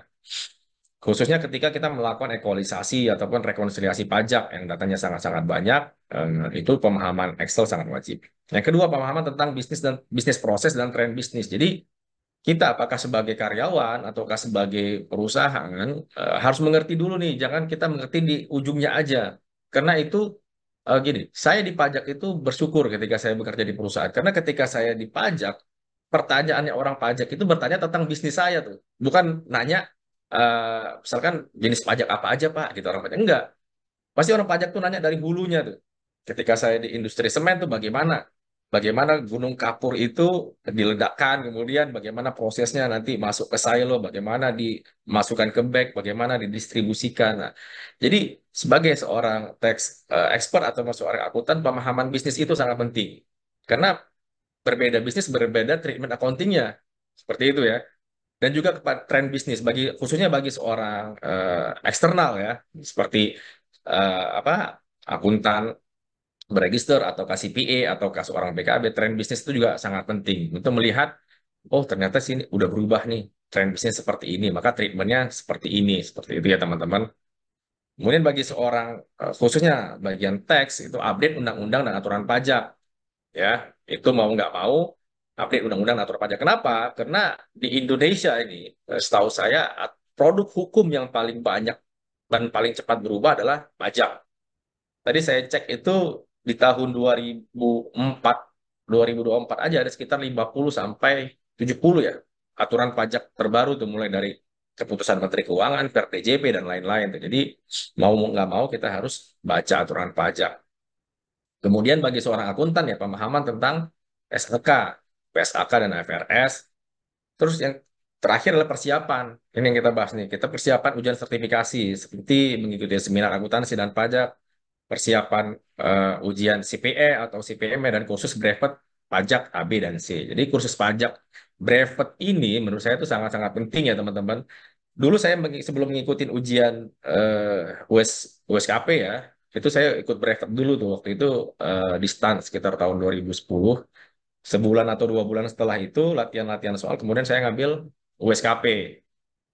Baru dapat brevet A gitu ya. 5 tahun kemudian baru ngambil USKPB-nya gitu. Jadi teman-teman persiapkan diri teman-teman baik hard skill maupun soft skill-nya supaya karir teman-teman itu eh, baiklah, cepat cepat naiknya gitu. Oke, sampai di sini sebelum kita masuk chapter terakhir, ada pertanyaan? Apabila sudah mengikuti brevet AB itu adalah how fu. Ya, Bu Hafu, apakah apabila sudah mengikuti brevet AB itu adalah USKP? Bukan ya, Bu. Jadi brevet AB itu bukan USKP. USKP itu ibaratnya ujiannya, brevet AB itu bimbelnya. Jadi kalau dulu ada SFPTN nah, atau SPMB, jadi kita bisa preparationnya itu di berbagai lembaga tuh. Misalkan di Primagama atau di Ganesha Operation atau dan lain sebagainya. Dan USKP itu ya ujiannya. Jadi itu dua hal yang berbeda ya, Bu. Silakan, ada lagi yang bertanya? Oh, ada lagi di chat. Maaf, mau izin boleh komentar dikit nggak? Silakan Pak Aslam. Tadi kalau brevet AB sekarang sudah bisa jadi kuasa wajib pajak. Bisa Pak, kuasa hukum di pengadilan bisa Pak. Tapi kalau Enggak, berhadapan, jadi eh, bukan bukan USKP. Jadi istilahnya berhadapan, ya agak ya kalau mungkin menurut konsultan ya agak agak gimana ya? Kan kita kan kalau konsultan kan tetap apa namanya ada USKP kemudian kita wajib PPL tapi kan peraturannya walaupun brevet AB pun juga bisa sih jadi kuasa wajib pajak dari eksternal Pak. konsultan misalnya. Iya, kan Wah, kan saya bisa di peraturan itu. Bahkan jadi mungkin. pengacara pajak pun juga boleh kan? Nah, Gitu. kalau Tahu pengacara, sih. kalau Bapak, kalau setahu saya, kalau kuasa hukum di pengadilan pajak itu bisa brevet AB. Tapi ketika menghadapi pemeriksaan atau keberatan, nggak tahu ya. Terakhir setahu saya sih harus harus BKP sih, Pak. Tapi nanti Mbak saya cek lagi ya. Setahu saya sudah udah apa? tidak itu sih, Itu tidak itu wajib. menunjukkan apa, Pak? Misalkan orang pajak yang bertanya tuh, buktinya apa? Kita bawa sertifikat brevet, Pak. Ya sertifikat brevet itu, Dibawa ke orang ya pajaknya, ke Pak. KAI boleh lah. Wah, good news juga tuh, Pak. Iya itu bisa. Kemarin sempat di teman-teman konsultan sempat apa ya istilahnya agak Protes ya, Pak. agak gimana gitu kan, kalau konsultan kan tetap harus wajib PPL. Nah mereka nggak PPL boleh bisa diterima kan, dianggap bahwa punya pengetahuan perpajakan, itu Nah, aja. itu dia tuh. Kayaknya eh, kalau yang tahu saya tuh ketika mereka jadi kuasa hukum di pengadilan bisa, kecuali internal ya, Pak. Kalau internal brevet bisa. Jadi dia karyawan di divisi pajak, dia punya sertifikat brevet bisa. Tapi kalau eksternal cuman mengandalkan sertifikat brevet, eh, mungkin saya cari dulu, Pak, nanti, Pak. Ya, PMK tahun 22, PMK tahun PMK PMK tahun 2002. 22. Hmm. Oke, Pak. Tentang kuasa wajib pajak. Yang revisinya Berarti ke revisi itu 75 kalau nggak salah. Revisi 75 2014. oke. Oke. Berarti eh, apa bedanya, Pak, dengan yang udah USKP, Pak? Kalau gitu, Pak. Nah, makanya itu. Capek Makanya kita itu kan USKP. kita kita Kita yang apa PPL yang PPL itu udah 2 udah juta. USKP, udah PPL disamakan sama yang itu kan agak. Tapi menarik nih, menarik. Setahu saya yang volunteer itu apa ya? Dulu yang orang pajak tuh butuh penyuluh kayak mahasiswa, dia kerjasama dengan tax center sebagai volunteer tuh, Pak. Apa sih, relawan pajak. Nah, itu memang mereka Relawan. kayaknya dapat, ya relawan pajak itu kan, nah, mungkin ini mendekati April bakal banyak relawan pajak, Pak. Ya, Tapi dia masih bukan banyak bukan ini. ini. Iya, Pak, iya, Pak. Wah, berarti bagus juga tuh, Pak. Kebetulan kita nih next chapter-nya membahas brevetnya di Mumtaz nih, Pak. Oke, jadi pertanyaan dari eh, tadi siapa ya? Maaf, dari Haufu ya. Menurut Pak Aslam itu sudah bisa, Bu. Maksudnya sudah bisa, bukan sudah. Jadi brevet dengan WSKP adalah dua dua dua hal yang berbeda. Brevet itu bisa diselenggarakan oleh lembaga kursus brevet. WSKP itu diselenggarakan oleh IKPI gitu ya. Nah, apakah bisa menjadi konsultan pajak mewakili wajib pajak dalam proses pemeriksaan pajak atau keberatan? Nah, menurut Pak Aslam tadi bisa tuh. Kalau menurut saya cek dulu ya, karena yang saya tahu tuh di pengadilan bisa. Tapi apakah di kantor pajak bisa atau enggak? Tadi Pak Aslam sudah ngasih PMK-nya, nanti coba kita bahas ya, Bu. Terima kasih Pak Aslam Nah, infonya, Pak. jadi untuk jadi kuasa kuasa istilahnya untuk mewakili wajib pajak masih bisa diterima oleh oleh oleh kantor pajak dengan berdasarkan PMK tadi, PMK penggantinya yang PMK 75 tadi. Kuasa itu termasuk PMK 75. memberikan penjelasan atau submit data ya, Pak? Memberikan penjelasan juga, Pak? Iya, ya istilahnya kan Hmm, menjadi kuasa wajib pajak kan semuanya kan semuanya ya? di apa kuasa kan. Oke, Ya Pak. Oke, makanya Pak. kemarin yang agak jadi diskusi kita kan, yang udah ujian, udah PPL, ternyata disamakan dengan yang cuma kursus doang. Iya, iya, Pak. Hmm. Baik, Pak. Ya Terima itu kasih saya rasa itu infonya. ya. Nah, Thank you, Pak. Nanti ya. jadi bahan bagus nih, Pak, untuk kita research. Oke, tadi terakhir nomor berapa ya? Pertanyaannya, cara daftar IAMI. Octavianus TKG, Heri Sanja. Oke, cara daftar IAMI itu dia setahun 2 kali, setahu saya menyelenggarakan ujian.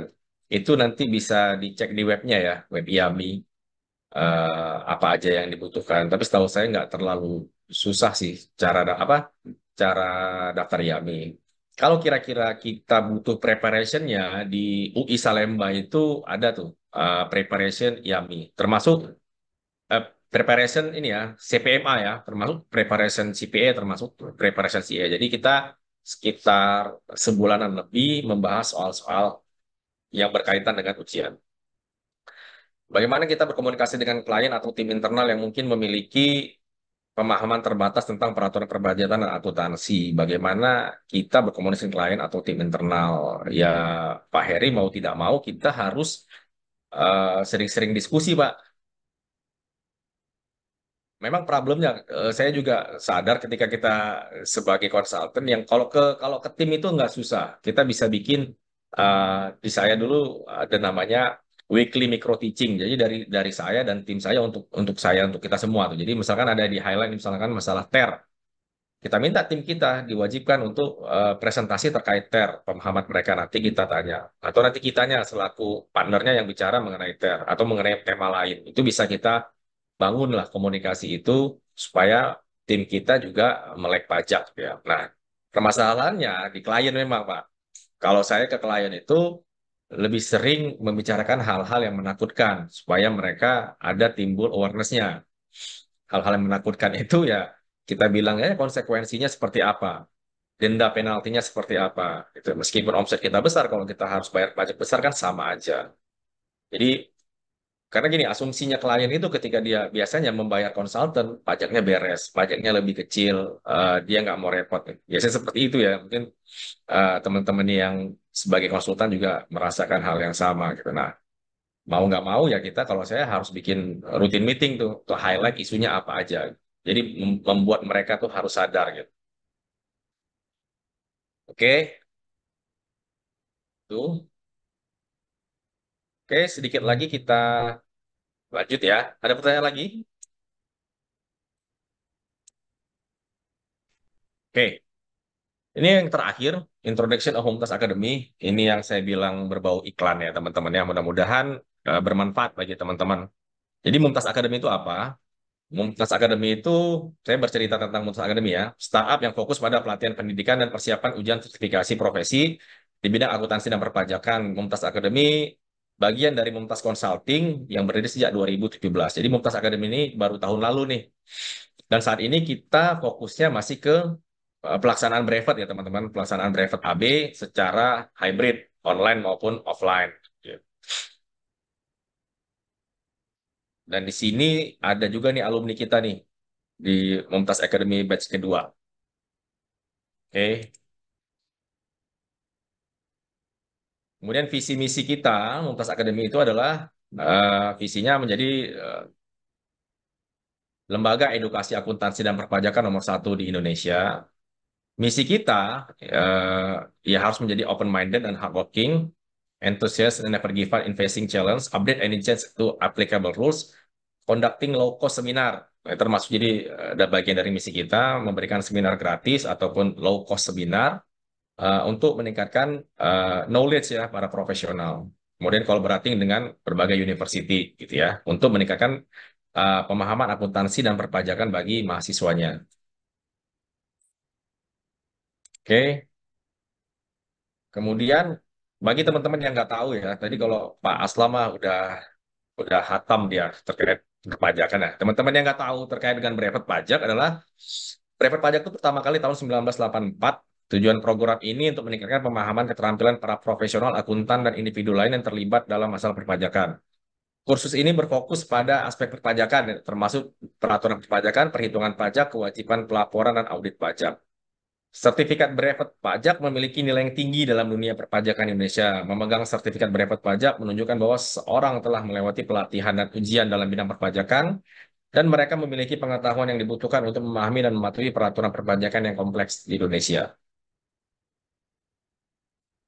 Manfaat kursus brevet ya bagi mahasiswa atau fresh graduate meningkatkan kualitas portofolio dan menjadi daya tarik bagi perusahaan ketika melamar pekerjaan. Jadi memang brevet ini bagi dunia akuntansi dan pajak itu semacam syarat wajib ya yang harus menjadi apa sertifikat support dari ijazahnya teman-teman. Bagi entry level employee menambah pengetahuan dan berguna dalam menunjang kebutuhan pekerjaan atau kenaikan jabatan. Bagi staf pajak memiliki keterampilan perpajakan yang dapat memandu perusahaan dalam melaksanakan hal dan kewajiban perpajakan dengan benar. Bagi konsultan melatih kesiapan menghadapi USKP karena kita penyelenggara brevet nih di Mumtaz Academy soal-soal yang kita kasih ke peserta itu memang rata-rata modifikasi dari soal-soal USKP ya teman-teman. Nah, bagi pengusaha, manfaat brevet ini apa? Cost saving. karena dia mengerti pajak, jadi dia bisa melakukan efisiensi biaya dan melakukan perencanaan pajak dengan benar. Nah, sedikit overview mengenai tingkatan brevet ya. Brevet A itu kita belajar fokusnya ke orang pribadi. Jadi materi yang dipelajari itu adalah PBB, BPHTB, Bea Masuk. Ini materi yang diujikan ya ketika kita USKP ya. Termasuk juga materi yang akan dipelajari di Lembaga Brevet Mumtaz Academy. Kemudian KUP, PPSP, PP Pengenalan Pajak, PPHOP dan SPT PPHOP. Kemudian PPH Potput, kemudian PPN, kemudian kode etik profesi. Kemudian di brevet level B atau badan, itu ada yang berbeda adalah akuntansi pajak. Ada penambahan akuntansi pajak dan SPT-nya SPT badan, bukan SPTOP gitu ya. Kemudian di brevet C, ada penambahan materi perpajakan internasional.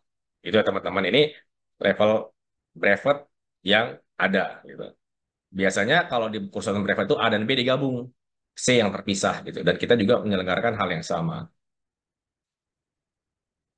Nah ini kalau kita lihat di job street ya, kenapa brevet itu penting, rata-rata kalau butuh jasa accounting and tax itu mensyaratkan deh. Misalkan di ini saya capture dari job street ya teman-teman, pasti memiliki sertifikat brevet A dan B. Taxation Head juga memiliki sertifikat A, B, dan C. Kemudian Accounting Tax Manager memiliki sertifikat A dan B. Jadi menurut saya teman-teman yang belum memiliki brevet atau ingin merefresh lagi, silahkan ikutin kursus brevet.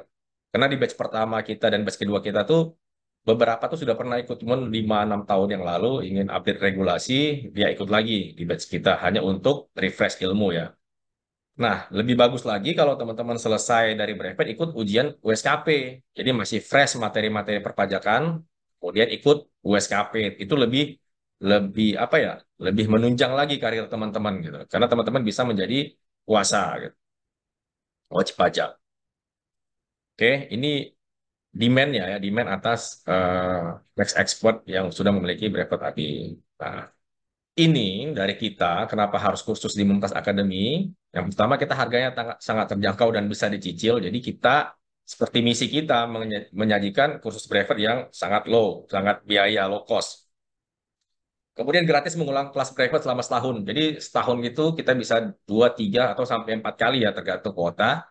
Teman-teman yang sudah pernah ikut di kelas, misalkan batch ini, kita akan buka di bulan Mei, ingin ikut lagi nih di batch ke depan, silakan. Tapi kita tidak menerbitkan sertifikat lagi ya. Jadi kita ngasih gratis karena gini, dalam prinsip saya tuh kalau kita ilmu itu kan nggak bisa sekali langsung paham ya, butuh murojaah atau bahasanya atau butuh repetition. Jadi teman-teman tuh kita kasih waktu setahun. Kalau merasa kurang nih ilmunya di batch itu, mungkin ada hari yang nggak masuk atau segala macam, silakan mengulang di batch selanjutnya.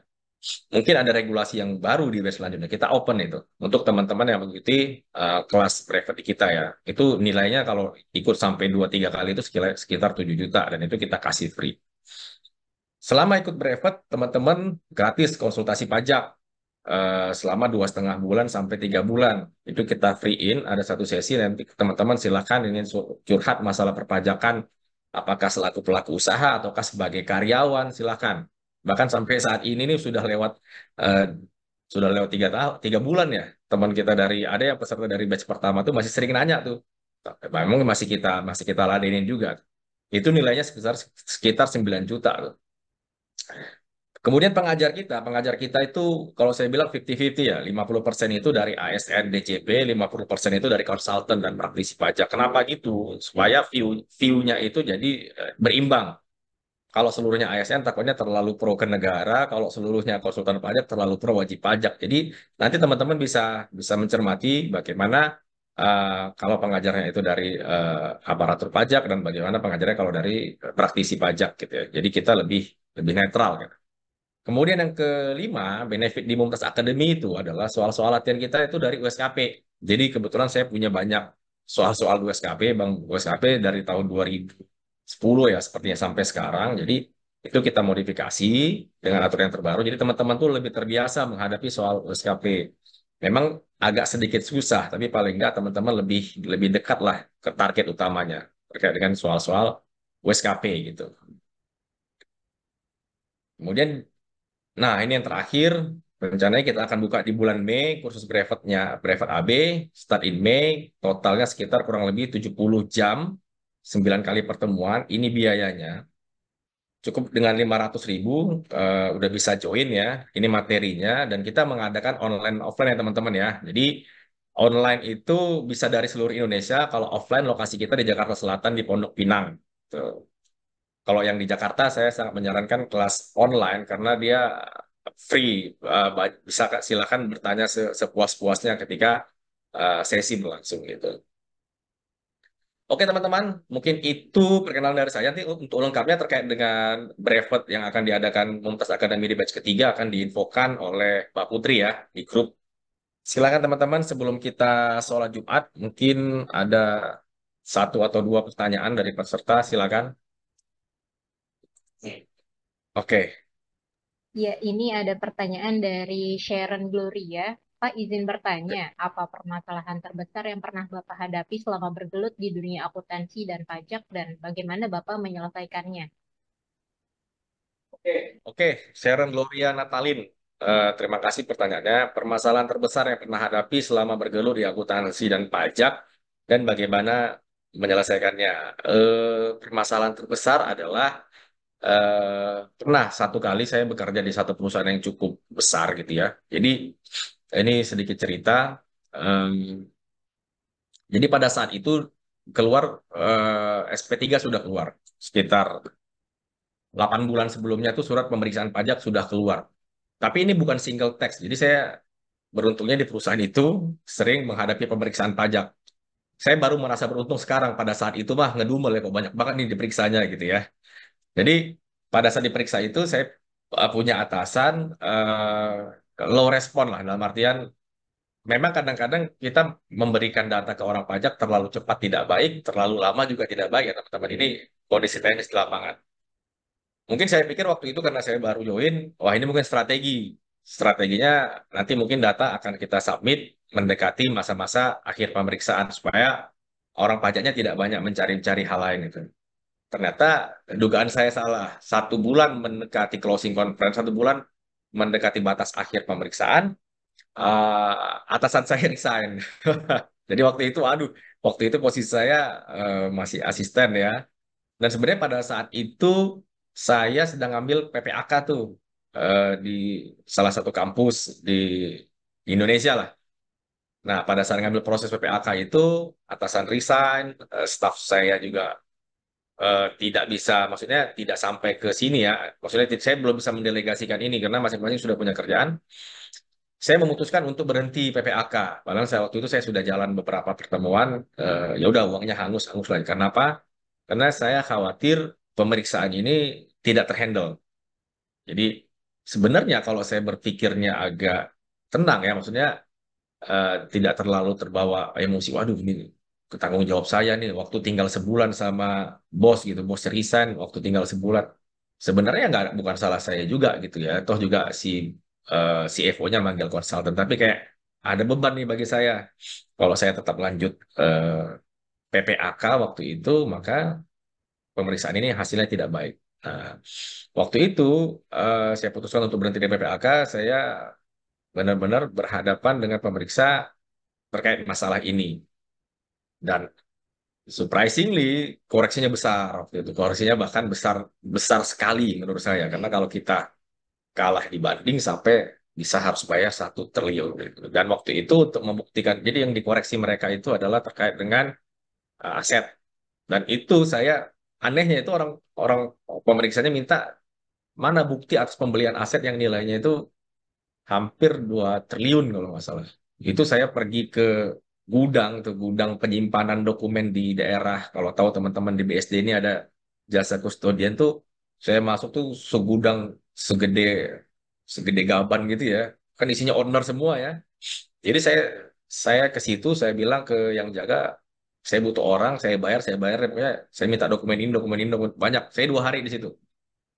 2 hari untuk mengkolek data sebesar 2 triliun itu makanya saya bilang pentingnya filing jangan sepelekan masalah filing karena kita nggak tahu apa yang diminta sama orang pajak ya tapi nggak sampai juga tuh 2 triliun saya cuma bisa mengumpul sekitar 200 miliar gitu tapi at the end ketika saya itu kan proses panjang ya dari pemeriksaan keberatan banding tuh 3 tahun ketika saya resign dari perusahaan itu alhamdulillah angka yang 1 triliun itu tidak jadi dibayar karena kita menang di pengadilan. Nah, itu cukup apa ya? Cukup berkesan sih bagi saya. Cukup berkesan karena saya benar-benar fight di situ tuh ketika bos saya nggak ada dan saya yang masuk in charge sampai selesai.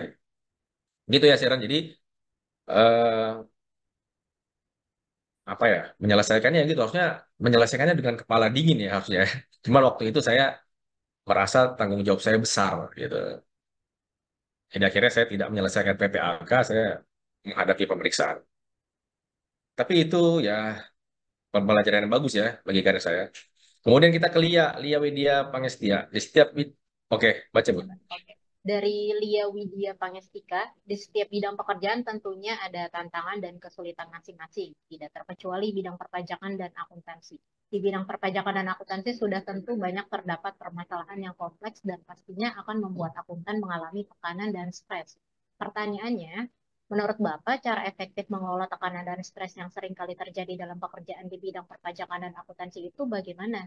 Dan mohon saran dari Bapak bagi pemula yang memiliki niat untuk membangun karir di bidang perpajakan dan akuntansi. Terima kasih.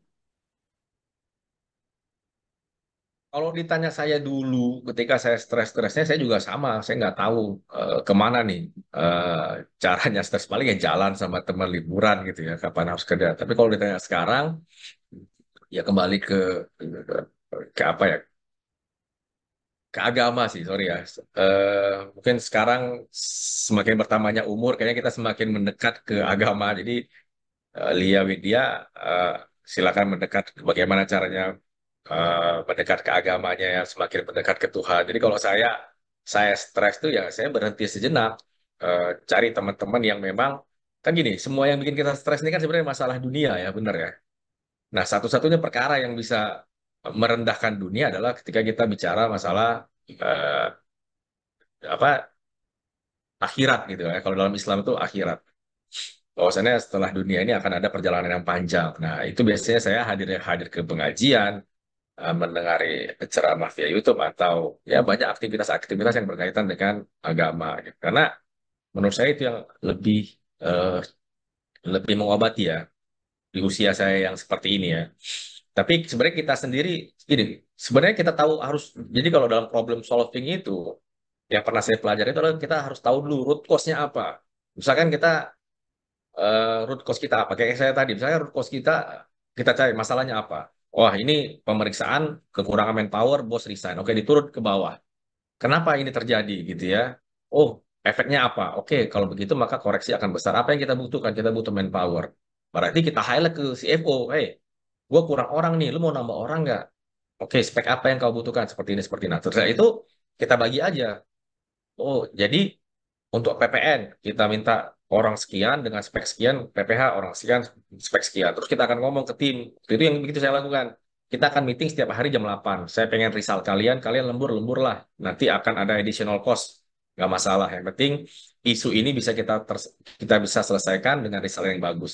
Jadi kita mapping dulu masalahnya apa, kita cari root cause-nya. Kemudian kalau rasanya kita nggak cukup mampu menyelesaikannya, kita harus ngomong ke N+1 kita. Kalau kita posisinya di perusahaan ya. Kalau kita posisinya sebagai seorang praktisi, kita bisa sharing ke teman-teman kita gitu. Misalnya teman-teman yang sesama konsultan, gue punya problem begini nih, gimana ya gitu. Gitu ya. Ya yang mudah-mudahan membantu ya.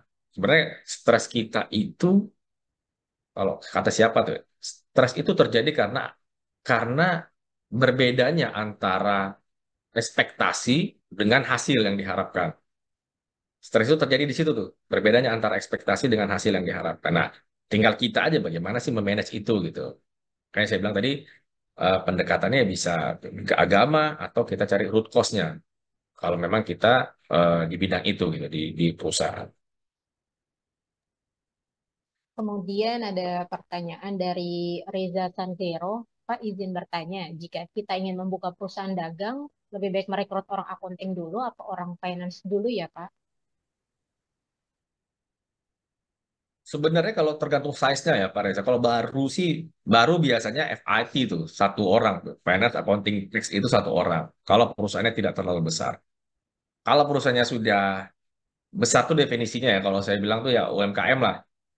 Satu orang accounting and tax. Lihat dulu loadnya kayak apa. Itu omsetnya berapa gitu ya. Kalau cukup meng-hire ya minimal 2 orang.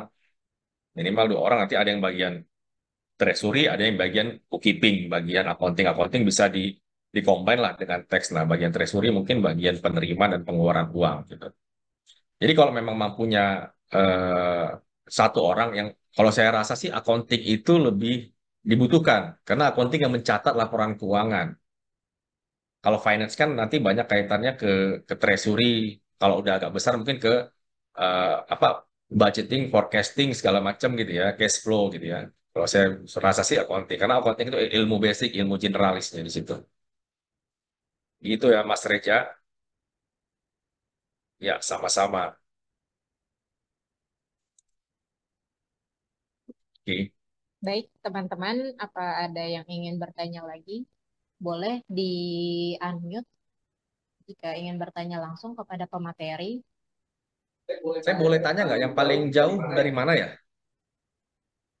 Dari chat. Ada yang dari Indonesia Timur? Itu kayaknya yang dari Indonesia Timur, cuman saya lupa daerahnya. Oh, saya Pak, Pak Sharon, Gloria dari Indonesia Timur sepertinya. Kak Reza dari Oke. Cilandak. Oh, ini ada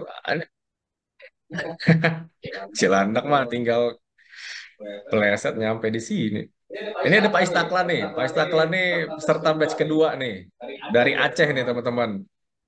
Pak Istaklan, kira-kira bisa nggak open mic, bisa sharing pengalaman brevet di Mumtaz 1 menit Pak Istaklan? Ya, makasih Pak Al. Selamat siang, udah siang lah ya. Siang Udah Pak, udah. kita lagi Siang. sholat Ya, udah Jumat ya. siang. Kalau Jakarta udah hampir asar kan ya. Ju. Ya, saya kebetulan di kantor ini berdua ya. Jadi mau apa? Mumtaz Brevet Batch 2 gitu ya.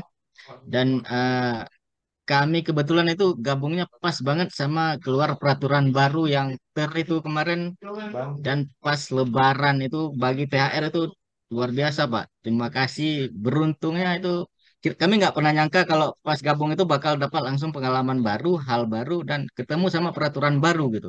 Dan begitu di Mumtaz ini ketemu pas ikut private, bahasanya pas diter, jadi kita sangat terbantu kemarin waktu bagi THR itu. Jadi saya sama temen itu terima kasih sekali gitu. Dan ya kita juga gabung kemarin, saya lihat ini eh, apa biayanya udah mulai ikut inflasi ya, kurs dolar gitu Pak ya, menyesuaikan ya. Kemarin kita dapat diskon gitu ya, luar biasa. Diskonnya banyak Pak. Iya, diskonnya banyak. Jadi biaya kemarin masih murah, kemudian dapat ilmu baru, undang-undang baru juga. Jadi ya luar biasa Pak. Kayak satu paket, Iya, kalau orang satu peluru dua burung, kami banyak yang dapatnya kemarin. Iya, gitu iya aja Pak sih Pak. Taklan. Terima kasih Pak Taklan. Ya, Salam sama teman-teman di Aceh Pak Taklan. ya siap Pak, insya Allah. Jazakumullah khairan. Jazakallah khairan kata temennya Pak. Ya, jazakallah khair. Itu teman peserta batch kedua ya teman-teman. Ada pertanyaan lagi kah? Ada pertanyaan dari Adi Yusman. Wah, Toraja. Ya, Adi Assalamualaikum, Yusman. selamat pagi. Perkenalkan saya Adi. Izin bertanya, apakah dalam membuka bisnis jasa konsultan, apa kita mesti memiliki testimonial dari klien dulu, Pak? Kemudian penilaian seperti apa yang mesti direncanakan dalam hal jasa konsultan tersebut? Terima kasih. Maksudnya gimana ya? Selamat pagi pada saya. Testimonial, izin bertanya, apakah dalam Testimonial. membuka bisnis konsultan pajak kita kita memiliki testimoni dari klien dulu, Pak. Kemudian penilaian seperti apa yang mesti direncanakan. Jadi kalau saya bilang ya, bisnis konsultan ini bisnis trust. Trust itu biasanya MLM, mulut lewat mulut, gitu ya. Jadi eh, ya, kalau memang ada testimoni klien kita yang bagus ya alhamdulillah. Tapi seiring berjalannya waktu, kalau kita juga apa services kita bagus gitu ya, kita tidak banyak melakukan kesalahan, sering komunikasi dengan klien, maka dengan sendirinya mereka merekomendasikan kita. Kita punya beberapa kali pengalaman begitu deh. Jadi klien klien kita itu klien kedua, klien ketiga dari klien kita. Bahkan kita pernah punya klien tuh perusahaan Amerika. Awalnya dia cuma butuh jasa pajak ya di Mumtaz. Kemudian kita masuk pajaknya selesai, ternyata ada isu terkait dengan bookkeeping. Jadi pencatatannya tidak menggunakan standar Indonesia, tapi menggunakan GIP gitu ya. Jadi ketika diperiksa ada isu lah. Eh, Kemudian dia butuh kita juga untuk accounting.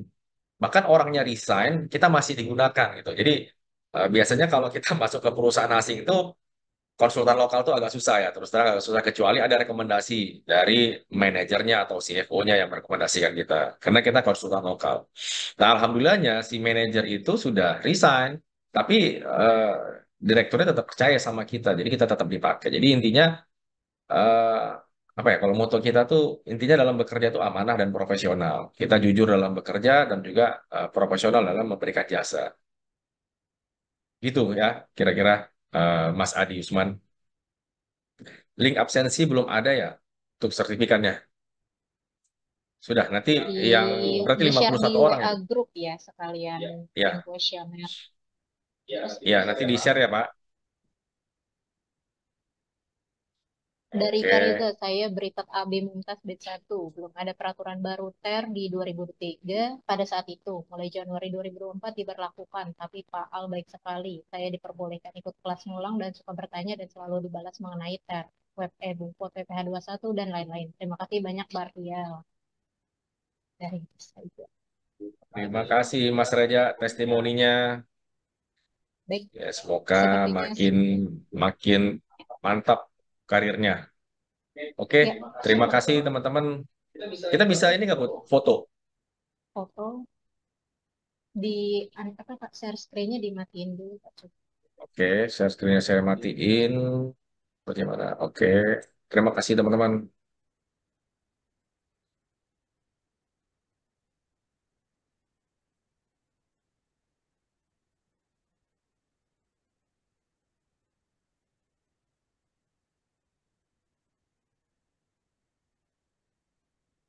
Filmnya kok saya nggak ini ya, nggak semuanya.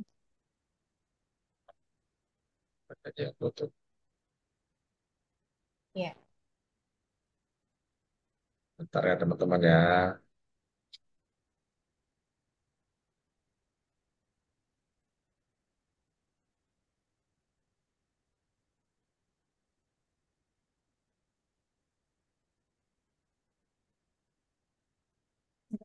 hmm,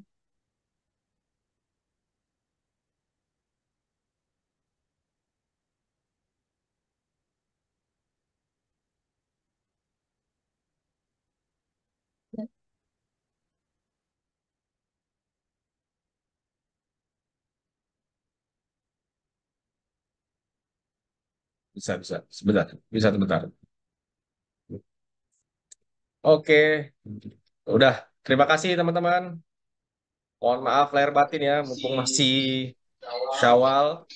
Sampai ketemu di kelas private bagi yang mau join private dan mungkin di sesi webinar Mumtaz Academy selanjutnya. Terima kasih waktunya teman-teman. Saya kembalikan ke Putri ya. Silakan Put. ya. Terima kasih kepada Bapak Ardiel selaku pemateri webinar hari ini. Semoga para peserta bisa menyerap ilmu dan pengetahuan yang sudah dipaparkan oleh pemateri dengan sempurna. Baiklah, seluruh rangkaian acara webinar kali ini sudah berakhir. Terima kasih kepada Bapak Ardiel, juga teman-teman peserta sekalian yang sudah bergabung pada webinar Mumtaz Academy hari ini. Saya selaku moderator webinar mohon dibukakan pintu maaf sebesar-besarnya apabila ada salah-salah kata atau ada kalimat yang tidak menyenangkan. Baik, silakan teman-teman sudah bisa live Zoom ya mulai dari sekarang. Terima kasih. Udah. Itu di bawah ada siang.